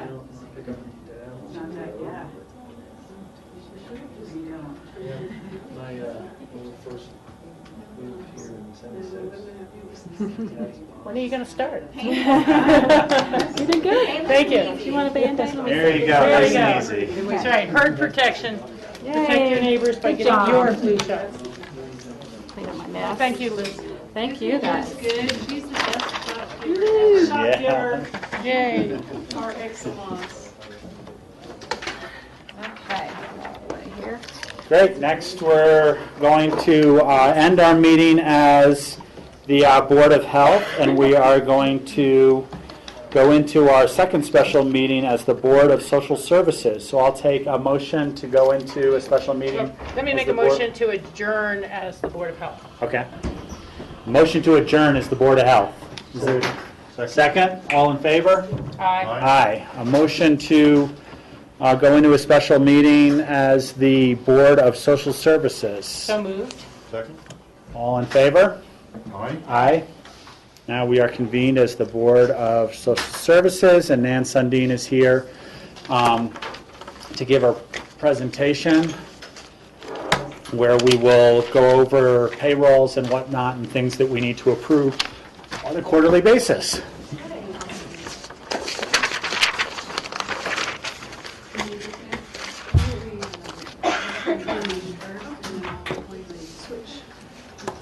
So, good afternoon, I'm Nan Sundin, Health and Human Services Director, and we're here for the quarterly Board of Social Services meeting.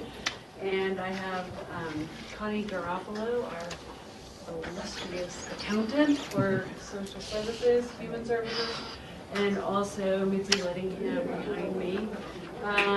We're gonna, as you all may remember, your responsibility as a Board of Social Services is to review our expenditures and approve them. Also to review our payrolls, which are the electronic benefits that people receive in order to help them live more sufficiently, including things like food assistance program and child care and old age pension and that kind of thing. So we will take you through that, and then we have a few updates to give you on from Economic Services, from Child Welfare, and from Senior Services and Veteran Services today. So I'm going to use the overhead projector because it seems to work best. So this is in your packet, and I only put it on the screen for viewing audience. But I'll let Connie go from here. This is the budget to actuals. So this is calendar year 2013 budget and actuals, and we have it broken out into the main program areas that we receive allocations for with state and federal funds. The first program area is admin, which also includes adult protection. We had budgeted to have a deficit of about $147,000, but we came in $41,000 better than our budget in this program area. One of the reasons we were better than budget is because for state fiscal year 2014, there is now a small adult protection allocation, which was not there in the past. It's not very large, but it does help to supplement the time that the social services staff spends on adult protection. And so that brought in a little extra revenue. And we also had lower legal fees in the adult protection area than were budgeted. And so we get the savings of $41,000 compared to budget. The second program area is child care. And in this area we are underspent by almost $61,000. There was a much lower level of usage of the child care program, and I think Nan will explain more about that further in the presentation. The third area is child welfare. And in child welfare, we came in about $103,000 worse than budget. So the savings that we see in the first two program areas are zeroed out by the child welfare program. The main reason for this shortfall was because of out-of-home placements of children.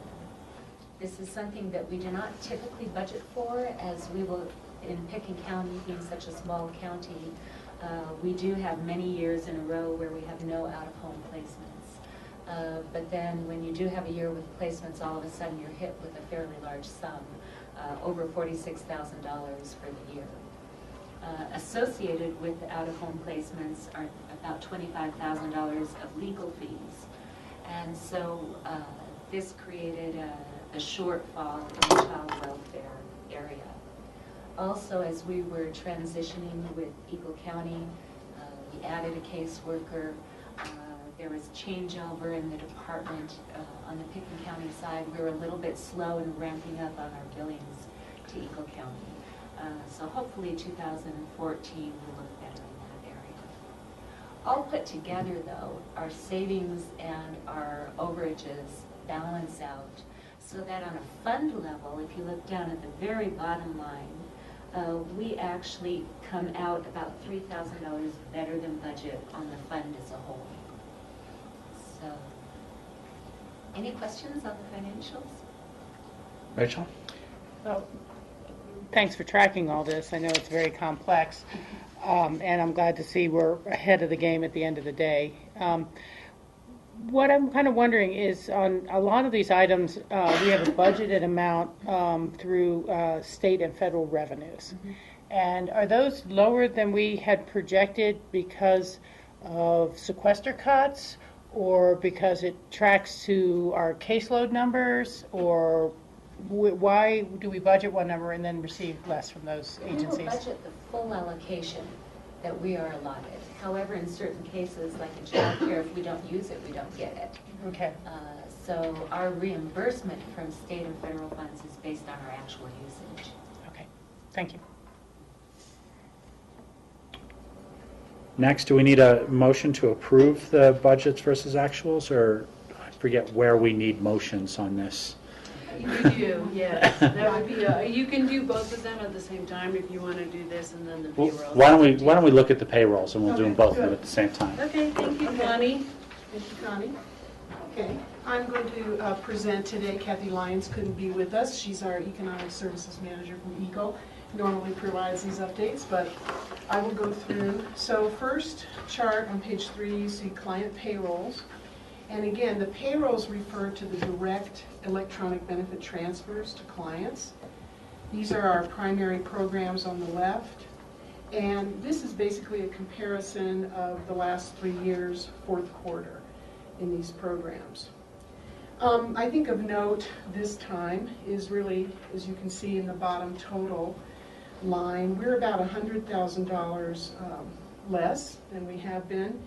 And I think to account for that would primarily be the reduced use in childcare. We really have not expended our allocation in childcare, so that accounts for that number. And as well, we have spent a little less as well in food assistance. And one of the reasons for that is at the end of October 2013, the temporary increases that had been allotted to food assistance from the American Recovery and Reinvestment Act, ARA funds, that were passed in 2009 came to a close. So they had instituted an increase in food assistance across the nation, and that is over as of November. But just to give you a perspective of that, the amounts of the decrease, benefit reduction, for instance, for a family of 4, as opposed to receiving $668 a month, now folks will receive $632. So that's a difference of about $36. But we figure that accounts for some of our lower expenditures there. And then in the Low-Income Energy Assistance Program, or LEAP, we also are down a bit in this last fourth quarter of 2013. But the good news there is that the LEAP program has instituted an actual increase for the season. They just decided this. And so what's going to happen actually this week is when the additions are going out to folks. Instead of the minimum benefit in LEAP is going from $200 to $300. And the maximum benefit is actually going from $800 to $1,300 per season. The way LEAP works is that a family, an eligible family, receives one payment to help with their heating cost for the whole winter. And so, but this increase is coming to everyone. So basically, if a family's already received their amount, they're going to be getting the supplemental in a separate check. And so that's really good news for our families who are struggling with the costs, heating costs. Okay, so the next chart really outlines. To see if they have does anyone have any questions about the payrolls? Was that one we have to approve? Yeah, but just to make sure. So next week on Tuesday, I'm going to be bringing to you a recommendation to increase the income eligibility for CCAP so that we could actually try to spend our allocation. But we won't get into that today. We're going to have a dedicated discussion about that.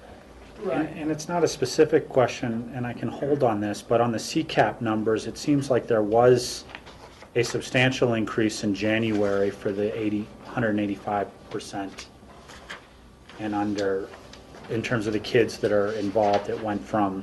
Are you looking at page 4? Yeah. You're looking at January of 2014 fiscal year. We went from 2 families to 4 families, and we went from 3 kids to 7 kids. Right. So there was an increase. There is an increase, right. At that level already, and Prior to like July of 2012, our average benefits was about $1,000 per family, and then in the last year, those benefits have gone down so that now even when we had 4 families in the month of December, our payrolls were really low. So we think there's a lot of room, even with more children, to cover. And what you're saying, Nan, is you're going to come back to us at some point with a recommendation on Tuesday on next week. CCAP number. March 4th. Exactly, right. Yeah, it's always difficult to sort of stay ahead of the eligibility, the allocation, the need. And it's nice to use our allocation because it benefits our community here for the funds that are distributed across the state of Colorado. But at the same time, I'll remember when I first came on the board that we were in way over our 19 families. And we had a very large, we had some tough decisions to make during that time period in terms of subsidizing out of our general fund or cutting some of the higher income families out of the program. Anyway, so back to the payrolls and the budgets versus actual January through December 2013. If there's any discussion, we can continue with that. If not, I'll accept a motion to approve the budget versus actual recap and the quarterly program payrolls. So moved. Second. We have a first and a second. Any discussion? Seeing none, all those in favor say aye. Aye.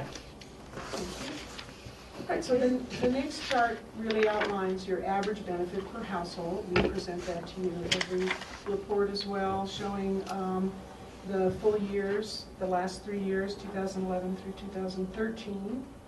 And really, in new applications, total year-to-date new applications, we're mainly seeing a bit of a bump there in adult financial primarily. But in addition, the average benefit per household is up in general, with the exception of CCAP. But not too much different here in comparison year to year. So this is a chart that you all requested to get a sense of the average household benefit for each program. So we've tried to identify the household served, how many new applications, how many were discontinued. So it gives you, if you look at the discontinued, I think it really gives you a sense of some of the fluidity of the program, especially CCAP. People can get on and then they're off, and then they need to get back on and then they're off, and the same with food and Medicaid. Moves a lot. So there isn't really anything noteworthy. No, there in this chart. Unless you have questions. And then once again, we've already been discussing the CCAP update. And again, we'll have a more thorough discussion next Tuesday about that. So then I want to share with you about what's going on in HB 13-1291. We call this the 1291 grant, Colorado Infant and Toddler Quality and Availability Grant Program.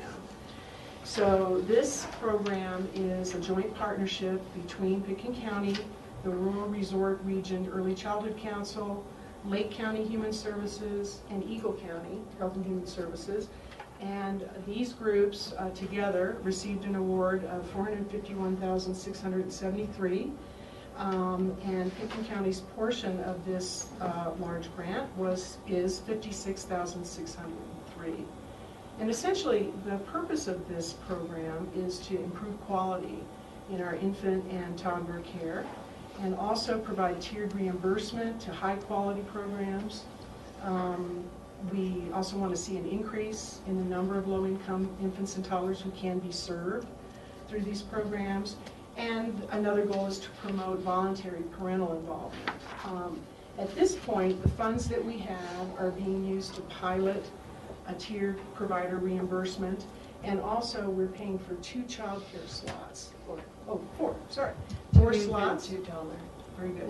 In some of our high quality programs. And even though at the time of this writing we were saying that there would be a new RFP for the next funding cycle, but the state has just issued this past week a letter in which they essentially are extending the current grantees for another year without having to apply. And they are not entertaining new grantees. They really want to see improvements. They want to see this program work and get up to speed. So that's a very good thing. I think the grantees simply have to provide a performance measurement matrix to the state where they will be will measure their results against, to see improvement in this year. So that program is moving right along. So the funny thing is, we can't use our $1291 for CCAP, and we can't use our CCAP dollars for $1291, but it's all around child care assistance program and trying to enroll people. We have already successfully contracted with 2, as Mitzi said, child care providers who are holding 2 infant and 2 toddler slots, so that if we get CCAP eligible people, we can slide them into a slot and it's available. We pay for that slot whether it's full or empty, and it's an experiment that the state is very interested in. So that's exciting for us. And then the tiered reimbursement, we may be one of the few pilot projects in the state. Picking County, go figure. I always love playing with the big dogs and saying, we're doing the pilot. So because we have money in our CCAP program, and for a number of other reasons, what we're doing is we are paying market rate for child care providers that are rated at a 3 or 4 star by QualiStar. Coincidentally, almost all of our child care providers are rated either a 2, 3, or 4, and most of them are 3 and 4s. So, so what's nice is we're going to pay the market rate, and when I say market, I mean the rate that they charge. That's standard. And haven't we always paid the market rate? I thought that was part of our program. Thanks for asking. That's a good question. We have, however, we haven't adjusted it for the last 4 years because of the recession and because of the overage that we had. We couldn't afford it.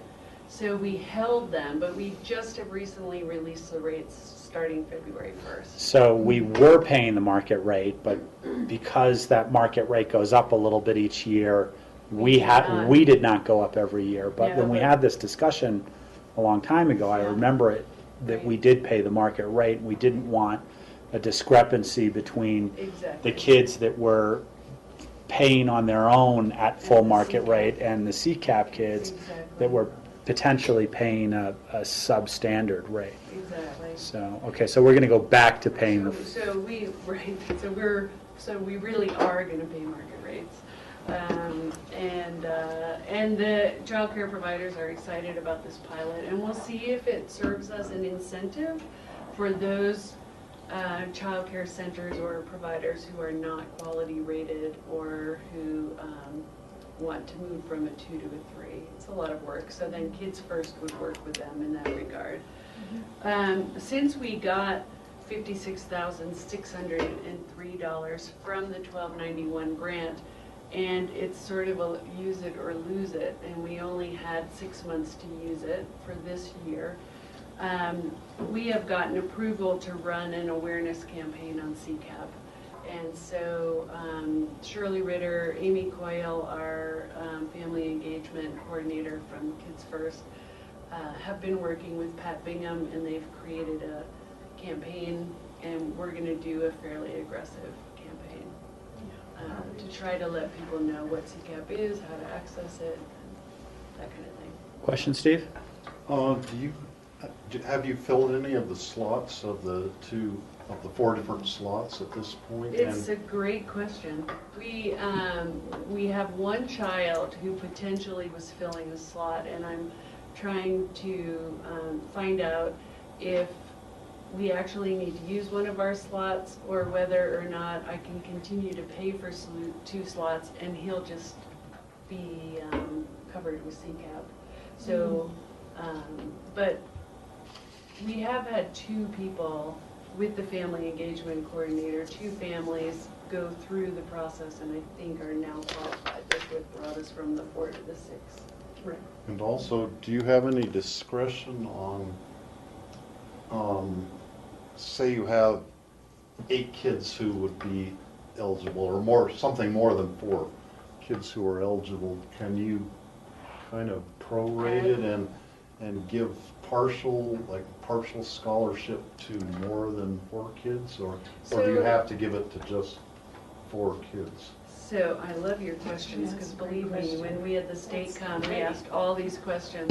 So what we're doing is we are paying 100% of 2 slots.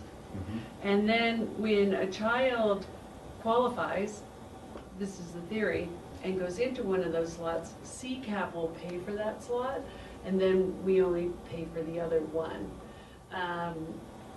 So it's not like we're not making it available for any family, we're just holding a space for them. If a child comes in and they only want 3 days and it's a 5-day slot, we could give them that and hold the other 2 days until another child comes. So in that way, we could share, actually. In that way, we can share with other kids, yeah. But meanwhile, once they become eligible for CCAP pays instead of the 1291 grant. So we retain that, So that then we fund. retain that fund, yeah. How complicated is that? Yeah, it's a swinging program. Rachel? Yeah, you kind of brought up something I was thinking of closing with, but I just want to really thank both of you for the constant diligence in finding out what's going on with these programs. And, we get practically twice a week meeting notices for new allocation formulas or work groups on new allocation formulas between large counties and small counties and rural counties and urban counties. And you just do a tremendous job of staying on top of that and representing us. Yeah, this one was nice because I knew it was coming and I could pull together the human services directors, and the rural resort region did all the work. So all I needed was my partners to say yes, so that worked perfectly. Very nice. It's been very nice to have the family engagement coordinator as well as part of this 1291. Just her passion and energy, she's really providing a link in these issues. And as we said, she is responsible for finding 2 of these families that now are, I think, getting certified for slots. So it's nice to have the additional help too. The biggest reason why families end up not qualifying for CCAP is because the paperwork is so onerous. And across the state, they're talking about this. How much paperwork it requires, how much time, how difficult, what kind of evidence they need to prove that they're really poor.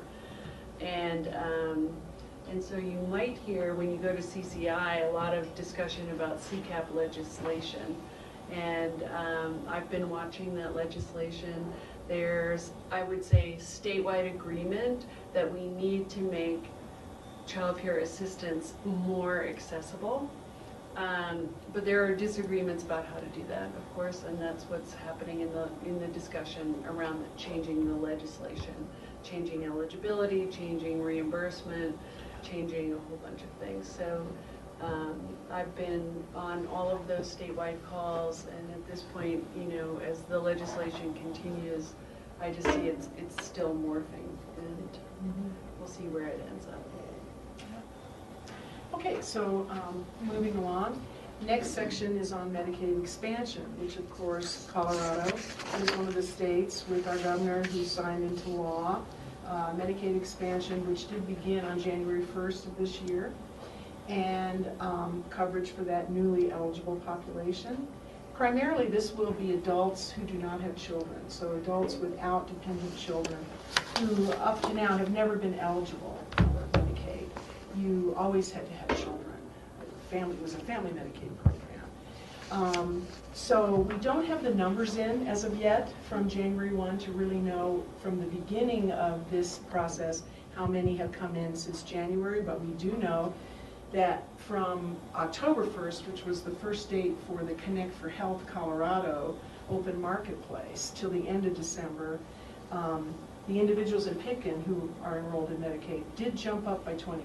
So we did have 90 individuals newly signed into Medicaid in the last quarter. So we're expecting it'll be interesting to see the numbers from January. We're just kind of waiting for those, as well as the CHP Plus numbers. They're not yet available. But that's good news. That's very good news for our low-income folks. If you have an opportunity statewide in any meeting to be asking for this information, we've been asking, we want to regularly, and HICPAF and the Health Exchange are saying they can't differentiate between who's signing up in the exchange and who's getting Medicaid, and so that's unfortunate. Which is too bad, because this is information that would be really helpful for us to know. Right. Just FYI. And as we mentioned here, one of the reasons that I think we are seeing the surge is that there is a requirement when you go to Connect for Health, you do have to apply for Medicaid first. So that's capturing folks. There's folks that wouldn't think that they would be eligible for Medicaid, but they're required to apply, and some of those stick. When you are denied, then you go to Connect for Health Colorado and seek Can't get the insurance. subsidy. Exactly. Right. Potentially. So it's very interesting how that works. I do want to say that the open enrollment for Connect for Health is ending at the end of March, and we're starting a big push of outreach right now. There's going to be newspaper, radio ads, and along those lines as well, I wanted to make sure that everybody knew that this Thursday, February 27th, actually, there will be an open house at Valley View in the main lobby, and our health assistance guides under our, we'll be talking about this, the West Mountain Regional Health Assistance Network, but these are our regional folks who sit down with people and actually walk them through and help them enroll. This has been an enormously helpful process in our region. They're going to be there, and folks from the Valley View medical, financial office are going to be there, and they're going to help people with any questions they have. So we're broadcasting this, and there'll be more events as we come up to the end of open enrollment period. The other thing that's happened, and I believe that I say this here, the feds did change the next upcoming enrollment period. It was supposed to be October 15th through December 7th, 2014, but now that period has changed to November 15th, 2014 through January 15th. And so we're waiting to see what's going to happen with that in terms of our health coverage guides, because the West Mountain Region Health Assistance Network is really the partnership, another partnership again, between our Health and Human Service agencies in Pitkin, Eagle, and Garfield, as well as our federally qualified health center, Mountain Family Health Center, who came together and received a grant from Connect for Health Colorado, which started in July and is supposed to end in December. So we now are wondering how that's going to be extended, or whether there'll be a process that we can reapply for that, given that we now have an extended month for enrollment going forward. But this is the grant that has been so fantastic from our perspective. In Pitkin, we've had Yolanda Thierfelder. She's been our coverage guide every Friday. She comes to our office and has people call her and make appointments on her cell phone. They come in. She has walked, and right now the numbers show we have had 667 Pitkin County folks signed up through Connect for Health, and I think a lot of that is to the credit of our face-to-face guides, our helpers who've been willing to sit down and make phone calls. I have seen her call the state with a customer and not give up until she gets an answer to help them. So it really has been a phenomenal program, and in our three-county region, so far from October through December, 1,546 folks enrolled in insurance, and 667 of those are in Pitkin. So it's been really good. Okay, any questions on that? Okay. I didn't mention food. Okay, go ahead. Oh, so just I want to recap and remind, as we do every time, we still do have our wonderful partnership with our food pantry, our mobile food pantry that comes up every second Thursday. So they will be here March 13th again at our building. And again, that's no eligibility. Anyone can come and receive food between 11 and 1. Yeah, it's on a Thursday. If any of you want to volunteer, it's probably, for me, it was one of the most moving opportunities I've had, to be able to hand food to people. And it's really an amazing opportunity, and they do take volunteers. Just need to sign up in advance. Do you send an all-county email out for that volunteer yes, we thing? do. Okay. Yeah, we Good. do. All County, All City. Yeah. Yeah. And there's actually been, over the last year and a half, 2 years, a cadre of volunteers. There's been several that have been solid every month, and they've really come and helped our staff with everything, and they really there's just a lot of sense of fulfillment that they get from helping people. I mean, we typically serve 100 families. I mean, the line can go out the door. So, okay, thank you. Yeah. So senior services, Marty isn't here because she has 2 sick staff people and she's holding down the fort. And so senior services receives Title III federal dollars and state older Coloradans funding. and as a result, she has to comply with their regulations and reporting. So what you see here is a comparison of 2013 and 2012.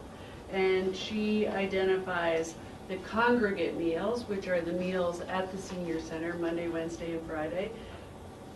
C2 is the home delivered meals to people who are homebound.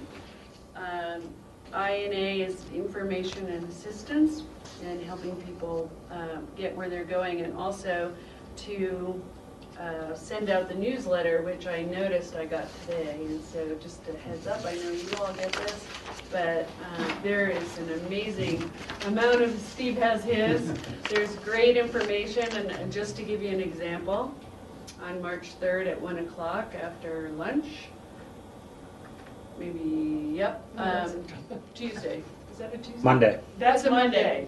After lunch, they are having someone who's coming in talking about Tibetan singing bowls and the tones and the importance of the frequency of the response and balancing the left and right brain.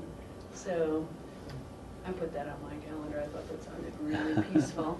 And then they have CM is case management, client served, and case management client hours. And they have to track both of those things, care management. And just something to keep in mind, Marty has in her note here that they're actually changing the name of care management to care navigation. And the reason is that care management is now the buzzword for all things related to health. So in order to distinguish what they're doing, they will be moving towards using the term care navigation. And what that is helping people over 60 who maybe are having trouble navigating the system, getting the services they need, following up, filling out applications, finding out what services they are eligible for. So that's our care management clients. So you see those numbers, and Marty notes that you'll see an increase in the home delivered meals, which was a result of distribution of the blizzard boxes that they send out to seniors.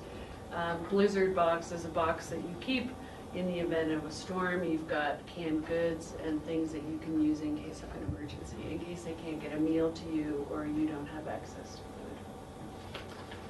So, any questions about Marty's senior services numbers? Nope. Great. The Senior Services Department is continuing to work on the Aging Well project that Liz mentioned with Jordana, which they're very excited about having her on their team. And I know in the last Board of Social Services meeting, Rachel asked about community public relations and getting information out about this project. So what Marty said is that they were a little bit behind because of the small working groups that are working on information and advocacy, aging in place, physical and mental health and wellness, and social and civic engagement got behind in completing their goals. So they did come back to the steering committee last week, 2 weeks ago, and the facilitator and the steering committee will be working on the goals and more of an action plan, and then they will work on prioritizing those. And then Marty has already started working with Pat Bingham on how to raise awareness of those priorities as being the first piece of news. The goal always for Aging Well is that there will be a senior summit in the early summer where these goals will be reviewed and there will be an opportunity to find out if the community has buy-in to these ideas or not. So that's still out there waiting. Okay. Okay. So then we have some updates on the 4E waiver, which I'm thinking we might have done last time. So if you guys don't need it, just quickly a reminder that the 4E is federal dollars that help support poor, low-income families and children where we have to put children in out-of-home placement. And so it's federal dollars that we draw down for that. The state applied for a waiver to say, well, we don't really want to do that. We want to use these dollars more productively and use them up front with prevention programs, so we don't actually have to put children in out-of-home placement. So the state got the 4E waiver, and Pitkin County is participating in the 4E waiver, which is really amazing because a lot of small counties do not have the ability to apply for or even contemplate the 4E waiver. We are able to get in because of our partnership with Garfield and Eagle. So we have Garfield County provides family team decision-making and kinship supports. And then Eagle County provides for the whole Northwest region what they call permanency roundtable coordinator. And just quickly, the family team decision-making is meeting with families who are involved with child welfare, finding out what their goals are at the beginning of a case, in the middle of the case, and at the end of the case, to make sure that they are heard and that they're engaged in the treatment plan. And the kinship supports are when a child is, when it is determined that it's not safe for a child to stay in his or her home, we first look for family to take them, not foster care. Although foster care is fantastic, but we always look for kin first. And if we find a family member who will take them, the kin supports allows us to help them financially to take the child that they weren't planning on having in their home with any of the costs that are associated with adding a child in their home. And then the permanency roundtables are really interesting. They're programs for children that are over 16 who are in out-of-home placement who need to create a long-term plan, because a long-term plan is not for them to stay in out-of-home placement. The long-term plan is to try to help them move in with family or someone else, or to plan for when they turn 18 or whatever. So we have 3 children that we need to do permanency roundtables on between Eagle and Pitkin County. So we're really fortunate to have access to those programs. There's a lot of questions, and you might hear it at CCI discussion about 4E waiver savings.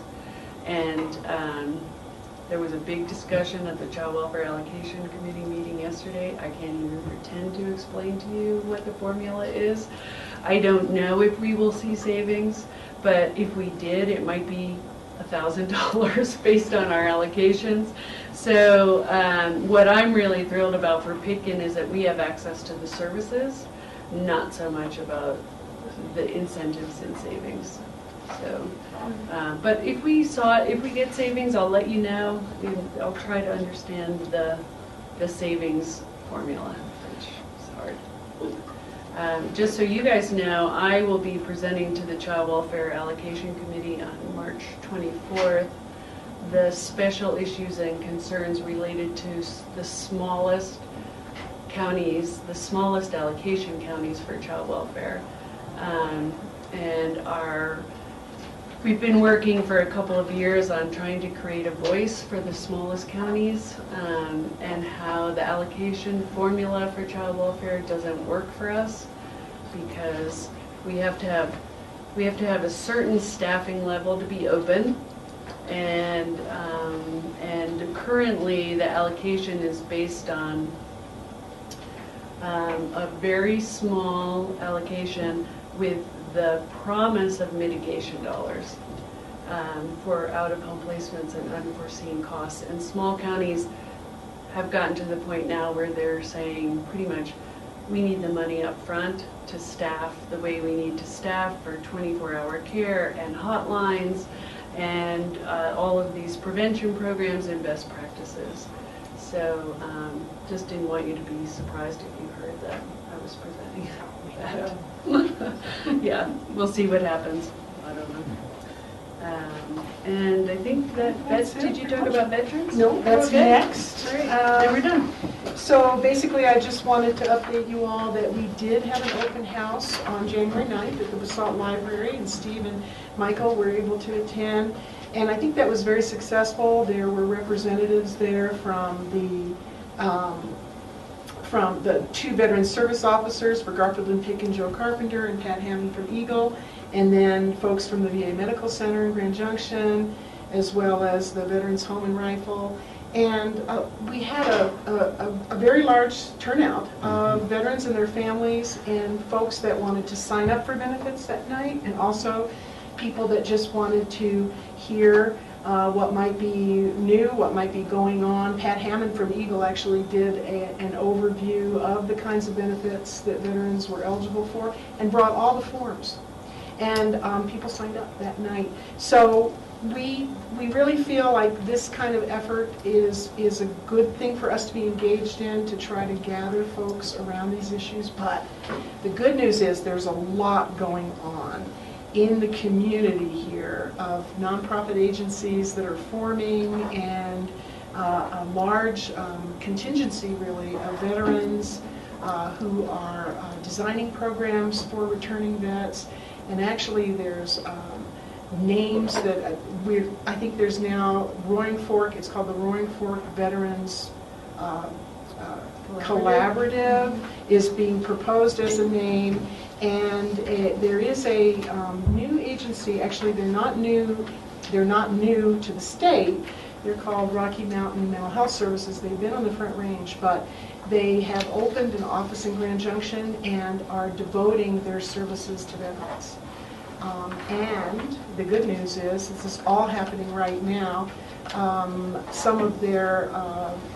one of their efforts is to come into the Roaring Fork Valley. And they're actually looking at leasing some space in the 3rd Street Center in Carbondale, which could become a locus for veterans. It could become actually a community center, an office, and a place from which things could happen. I feel like Pickett County, we're in a good position to be a partner with these emerging groups.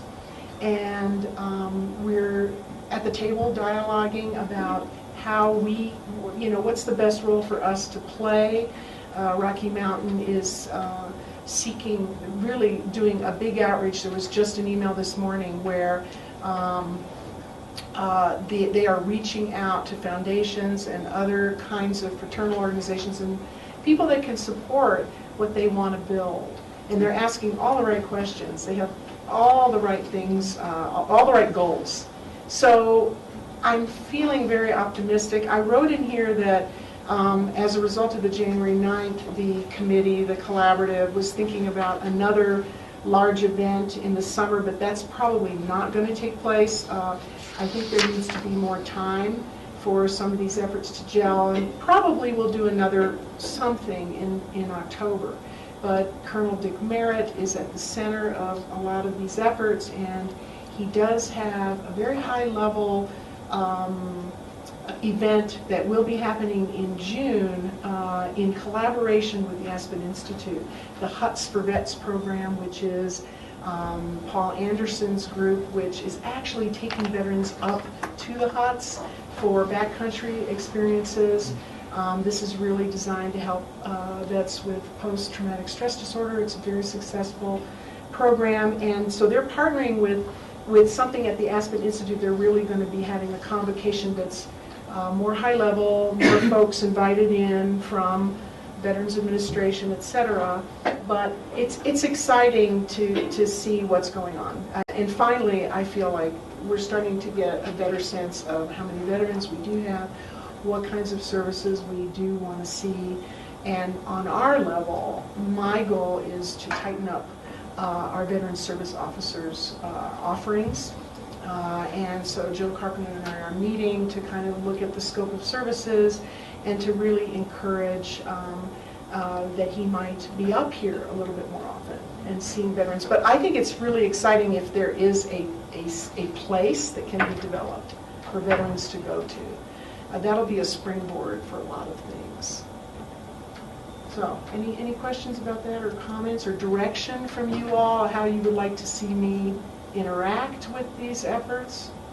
It's really kind of, it's great that it's all happening, a lot of nonprofits. Yeah. I share your enthusiasm Yeah. for this, and I would say, carry on with full attention. Just Okay. as much energy as you can on top of the other things. But to the extent people are accessing the services that are out there and understand them better, and I know just from some personal relationships of looking into the extra benefits for home health care for World War II veterans who are still surviving. And how do you, a lot of people are unaware, the family's unaware, there's a special provision for those folks. And, but then you get into, is it income tested, is it means tested, and, it gets very confusing. And so a lot of people just say, it's not worth it. But, if you combine a number of these types of programs, and it, can make a financial and health difference for the veterans. So. Yeah, so anyway, this is the agency that I was referring to, Rocky Mountain Health Services. They are really focusing on veterans. And again, their big satellite is in Grand Junction, but they are really wanting to come up to Longford Valley and have a very inclusive view all the way, Vail all the way to Grand Junction, and then all the way up for us here as well. Okay, thank you guys very much. Thank you. Thank you all. Thank you. You're welcome.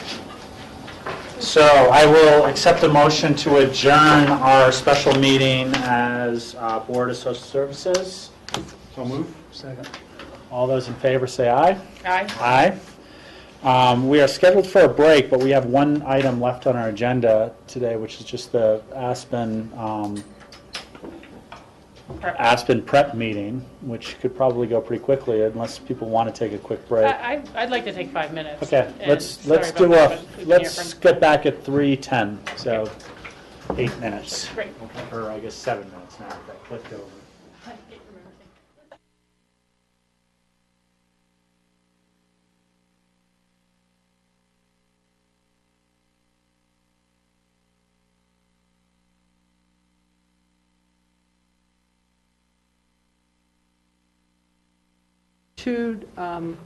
What were they called?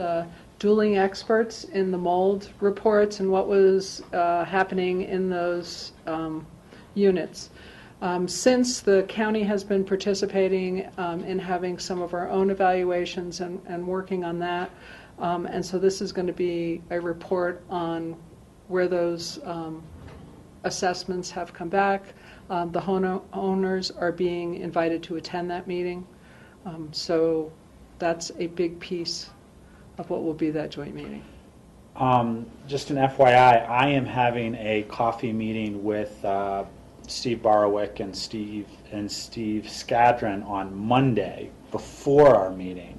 Mm-hmm. And one of the things on our agenda for that is going to be who will be chairing the meeting, because neither John Peacock or I could remember who chaired the last meeting.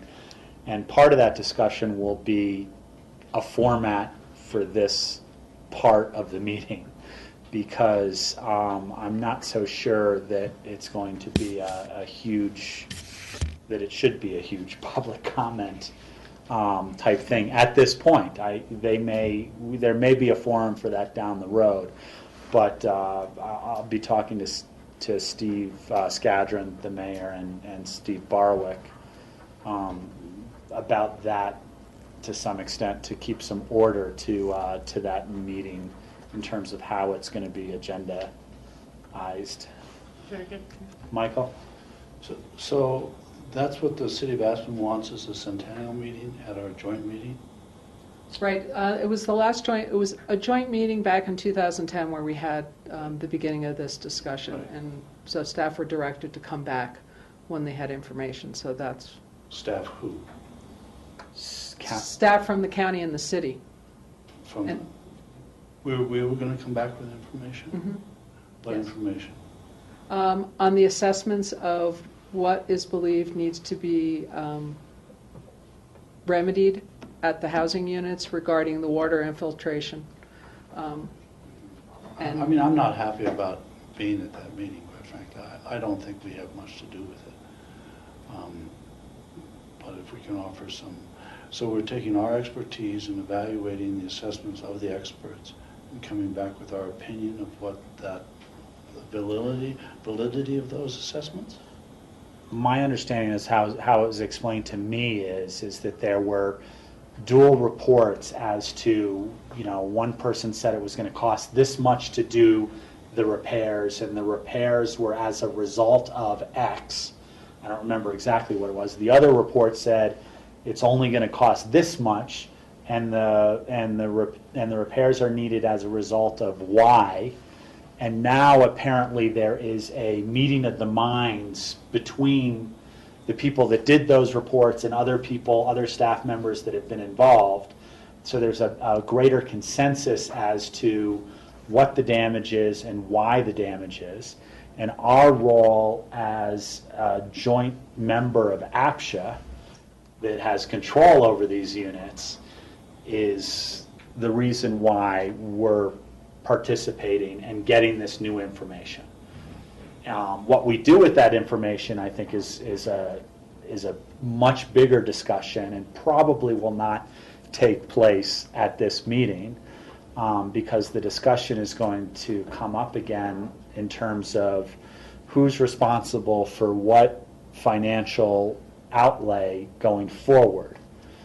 And again, I don't think that's the discussion that's laid out for us on Tuesday. The discussion that's laid out for us on Tuesday is really, here's the new information, how would you guys like to proceed? And I think it's proceeding in having another meeting where there might be some public input, having something else. But I think it's really just getting information on where those studies stand now. I just don't get it, quite frankly. My opinion was, or my feeling was that it was an oral responsibility for those things, and at some point they were trying to assign responsibility to the county and to the city, and I don't think from the county's point of view we were going to take any responsibility for those things. So that's, I thought, where we left it, and it doesn't seem like much progress has been made since our last meeting anyway, except some reconciliation of the assessments of damages or cost of repair to those damages. So I don't know why we're at that meeting.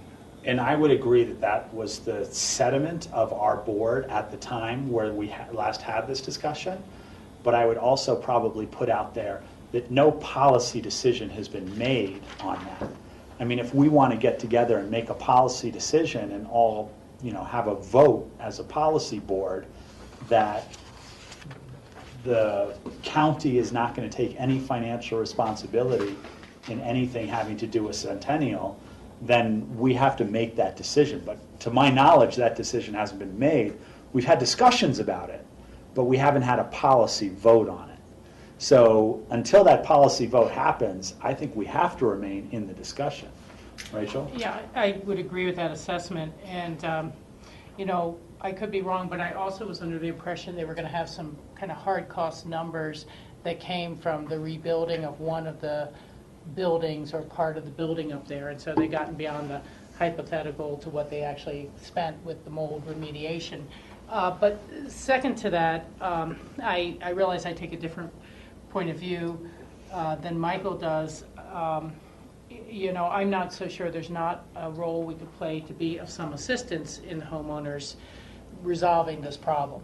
And I say that in a very limited capacity, but whether there's an ability for a low interest loan from the city who has less restrictions on their funds, that allows them some economies of scale by doing it all at once instead of building by building over the next 6 years, things like that to say, but we do have a vested interest, a county public interest in the deed restrictions themselves.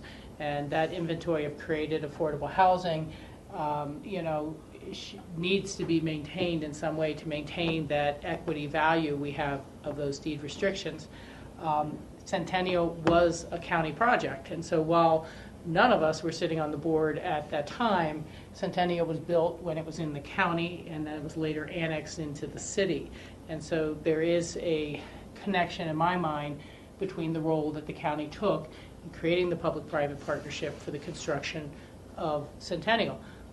All that being said, I'm not and have not bought the arguments that there was a fatal flaw in 80-something or other when it was built, and therefore it's everyone else's responsibility except for the homeowners.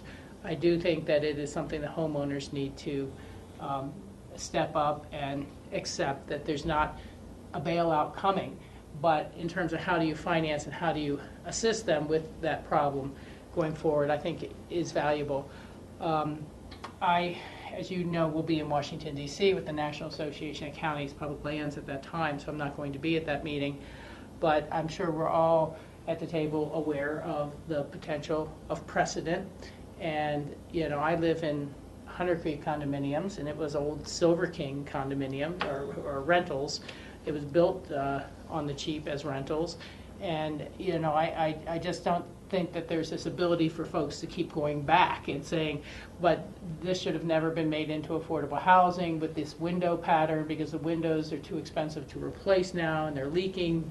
It can spill over to every affordable housing project I think that's ever been created, and it is incumbent on the homeowners to assess and then assess themselves, sufficiently to maintain their projects and their units. But it is something that, as Phil has outlined, we did request to see come back to us once the dueling experts kind of got reconciled, and there were some actual hard numbers on what it has taken to rehabilitate the buildings that were damaged.